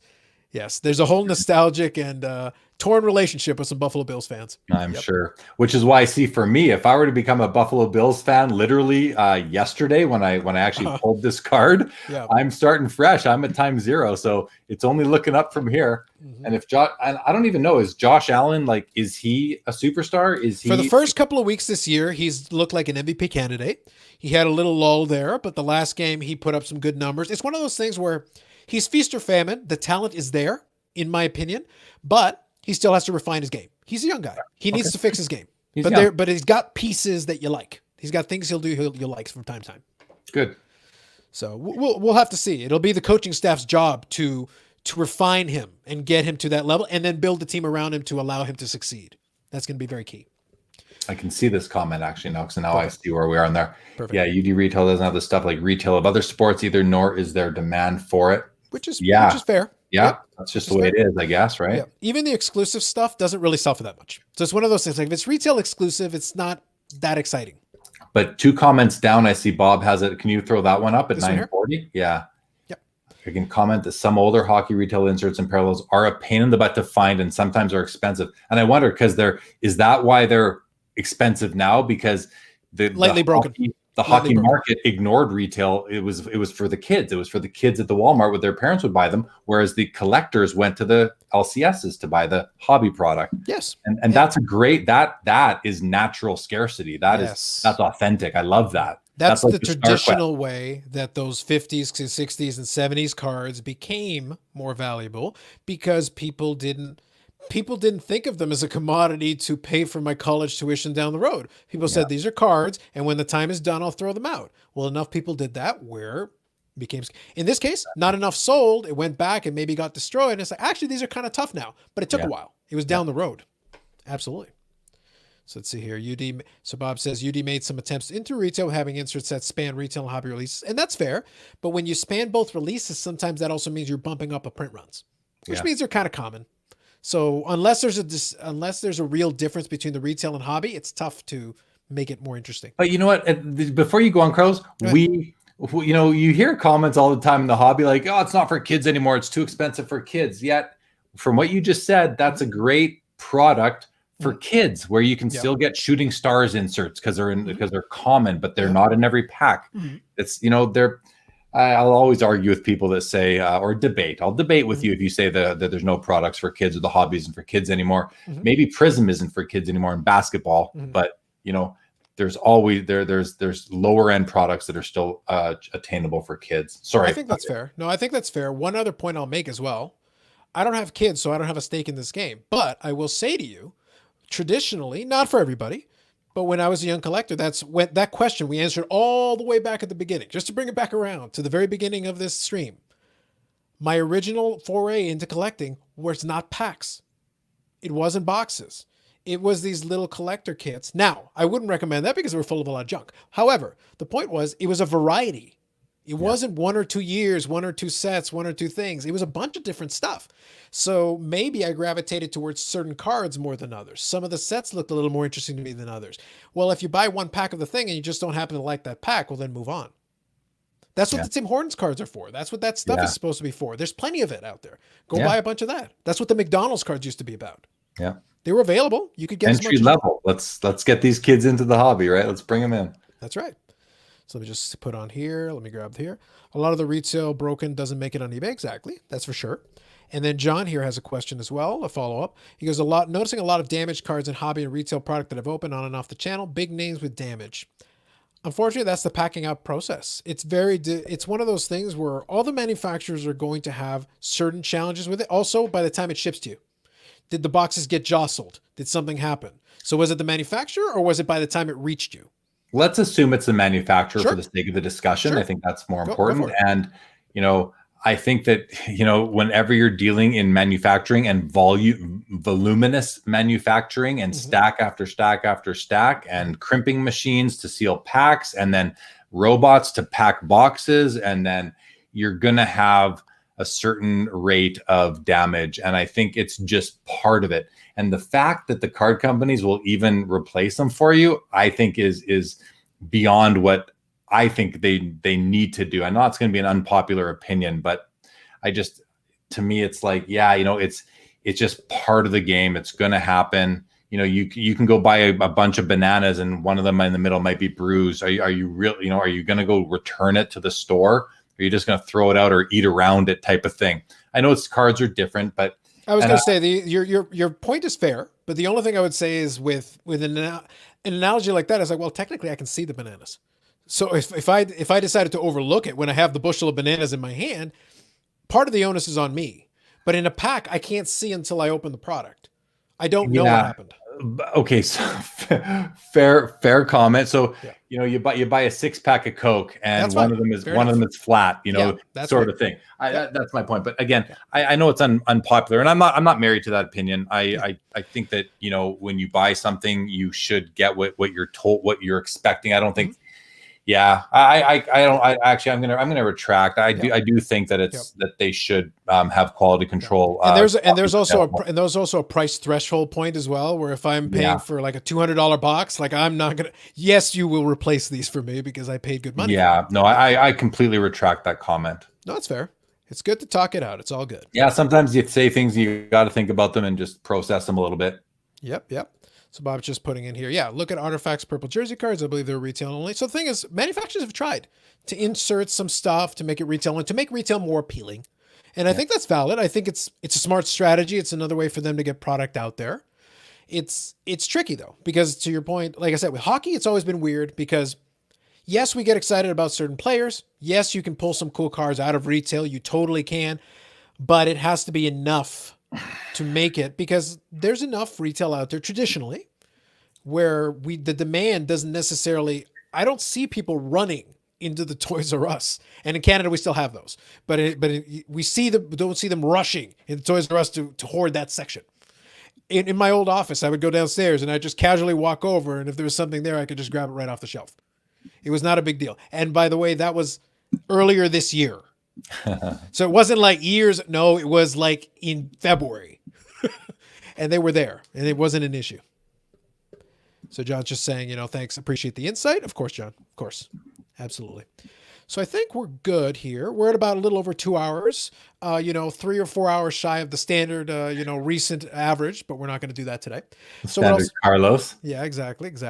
So what I'll say, guys, is if you want to throw in 1 or 2 things, I think we'll have more opportunities down the road, because next week I'll have the meet back on and we'll chat about some stuff as well. And then down the road, if you guys are interested, we can definitely, Jeremy and I communicate, I and Amit communicate. We're all pretty well in communication. So we can always do another stream down the road if you guys would like. It's more than reasonable. And I'll just point out, we don't communicate just because we're YouTubers, fellow YouTubers, if you will. We actually do have history, and not that I communicate with a lot of YouTubers just because we're YouTubers, and I consider a lot of these friends as well. But we do go back, so it's a bit of a more unique kind of dynamic than you see on a lot of the YouTube collaborations that are going on right now. Yeah, because you guys get a little bit of a taste of it. Because even with Carvin, who I didn't know that well, I knew of Carvin, but I knew him a little bit more recently. You saw a 5.5-hour live stream. If you saw it, Carvin and I talked on the phone for over 3 hours. At one point, Jeremy joined us for a little bit and then dropped off, and Carvin and I kept talking, and none of that made the stream. Nothing we talked about made the stream. Separate conversation. Yeah. But the thing is, so yeah, I talked to a lot of these folks offline. So if there's questions that you guys have, we try to listen. Just so that you understand as well, we try to listen to the questions you guys have. Maybe you put the question on Jeremy's show, but I catch it. Maybe I have my own thought and opinion on it. Maybe I'll do a video on it, or maybe I'll do a live stream where I'll bring it up. It's not an accident. I'm listening to what you're saying over there. I'm listening to what you're saying here. And as we go, because some of these questions crop up a lot over and over again. And there's enough different opinions that it could be worth a couple of conversations if that's what you're interested in. I think we have to go back to the beginning and start over now for JR, because he just got here. He wants to know what he missed. Well, what I can do probably, if I wanted to make it like a 6-hour thing, what I could do is I could open up the window to the stream, go back to the beginning, hit play, and then we just walk off. just let the replay run. We could probably do that for you, JR, if you want. Share a screen from another YouTube window. Yeah, literally, I could just put it on there and go, so JR, watch the small window where you see us talking in the small window as well. I'll include in this one here. As a set builder, I love retail. I've been buying it for 15 plus years, and that's all, and that's fair. No, and but I want to ask Foul 5 Ball, what product, what sport, and what product is it? Just out of curiosity. That's fair. That's fair. And we'll give you here a minute if you want to ask that question. So, or add that piece of information, because it does matter which product, because some products stuck around a little bit more than others. It just depends. Was there something you were looking at? Baseball. Was that? I'm guessing, but that's just a guess. Well, the thing is, like, outside of hockey, I do find I would love to see a lot more baseball myself, because as a fan of the sport, it's like I'd love to see some more retail baseball because I would buy it. Yeah. Not like cases of it, but I would definitely buy some packs because I like them. Okay, so yeah, you're in the same boat as me then. And you know what? I'll be honest with you, it's short change. Here's what I would suggest to you, Foul Ball. Here's my suggestion to you. Honestly, from time to time, like, go to Walmart. If you're in Canada, maybe US might be trickier, but if you're in Canada, I go to Walmart.ca. It's there. Like, it's like the product after it's gone off the shelves. Sometimes the online warehouse has it. So I've bought it off the online warehouse and just had it shipped to me. It's been there. I can't promise you that that's going to be the case where you are. Your mileage may vary, but I have had some luck with finding some of that product online. And the reason why I wanted to know from Foul 5 Ball what he collected is just because I'm just curious. And for me, I don't collect baseball every year, so I can't even imagine what collecting in that fashion is like. But if it was hockey, I'd be able to relate to it a little bit better. But for sure. All right, guys. So last call here, and then we'll wind down to get us to the finish line. One other thing I'll say, we've already talked about it before, but you've already seen from Jeremy's shirt. You can check out his videos at Sports Cards Live. And it's also been scrolling down the bottom of the screen, just so we're clear. So for 2.5 hours. Exactly. So his Instagram is down there. You can check him out. Links to his page are there as well. And Sports Cards Live on YouTube as well. So with that, thanks, Carlos. Appreciate the shout outs. No worries. And having me. Of course, of course. Yep. So you're in South California. So right now you're kind of, unfortunately, in that you're the opposite. So if this was a hockey issue here, it would be relatable to it. I totally agree with you, though. In the States, a lot of that product is dried up. I'll be honest with you, and this is the short version of what we talked about a little earlier. It's only because the flippers have an audience to buy it. If, unfortunately, the compulsion that some folks have to open anything, retail, whatever, is creating the problem. It's creating the problem because if you guys didn't buy the secondary market and the flippers suddenly started losing money, their incentive to buy it goes away. Like it is hashtag capitalism. Like as simplistic as it sounds, like, no, if they lose money in this process, they're not going to do it anymore, and the product will be on the shelf for you. Yeah, that's the way it works. I want to point out to you, Carlos, I don't know how well you know JR Superstar. Well, sorry, he goes by JR Superstar also, but JR Exotic, the card farmer. Yep. He's a fellow Dallas Stars fan. Hey, he likes his Mike Modano, his Jamie Benn, his Ed Belfour. Yeah, we actually his Jamie Benn. He's got the Jamie Benn rookie year patch out of 14 from the Cup, Mm-hmm. and we actually were discussing that, and JR realized it was his, and then we did a little bit of fun negotiation in the comments. Where it's like, oh, $200. He goes, I've gotten more offers than that. I go, fine, 201. Since you ask, I like the card. It's just Jamie Benn. It's tricky because if he was still playing like he was for a little while there, I could totally see it. I don't think his price is unfair. But it's like Jamie Benn hasn't been helping the value of that. He hasn't been helping his own cards. No. Yeah, but I like the card. He was decent in the playoffs towards the second half of them, I believe. Yes. Yes. Yeah, but it's been hit and miss. The problem is decent in the second half, and then when you really needed him and Seguin were not there. No, that's right. It's one of those things. Don't worry, Paul. I think we'll manage on this one. I do have to start. I do have an early morning meeting, so we're definitely going to cut it off. It's true. It's true. He is right. All right. So last comment here from Bob then. So tons of people are flipping many different products, not just cards. Very true. So many things are being released that are being bought by flippers, and that's true. And that's just reality, though. And it goes back down to that financial incentive. It's as simple as financial incentive, guys. And I joke with it with a buddy of mine. I go, look, if the hobby agreed to like resist and be like for 6 months, because some of these guys are buying on credit. They're buying a ton of product on credit. If you held back for 6 months and all of a sudden they're sitting there with this inventory they can't move, they'd have to dump it. The price would fall through the basement. And then guess what? You'd be able to get the product. And I think we're in a one-off year because you have Zion and for basketball anyway, and you have COVID, which is causing a lot of people to enter the hobby and spend their money on cards. Correct. I don't think we're going to see it sustain into next year or continue into next year. Not at this level. No, not at this level. The products that we're talking about right now will, I think, continue to be worth good money. But the subsequent years product of the same brand, I don't think the rookies are there in basketball to carry it the way it did this year. So it's kind of a one-off year. This is going to be remembered as a big year in the hobby, maybe the biggest ever. This, dollar-wise, it's funny. We talk about volumes of cards, Carlos, compared to the early 90s. I wonder what the volumes of, I bet the difference in print runs between the early 90s and 2019, 2020, that difference is a lot bigger than the difference in dollars in the financial size of the industry from 1991 to 2020. I bet it might even be bigger now, just because back then there were no packs of cards that were over $5 in 1991. There was nothing. Yep. Now you can't barely find a pack of cards under $5. So I bet the industry overall is bigger now than it was then, but the print runs are still smaller.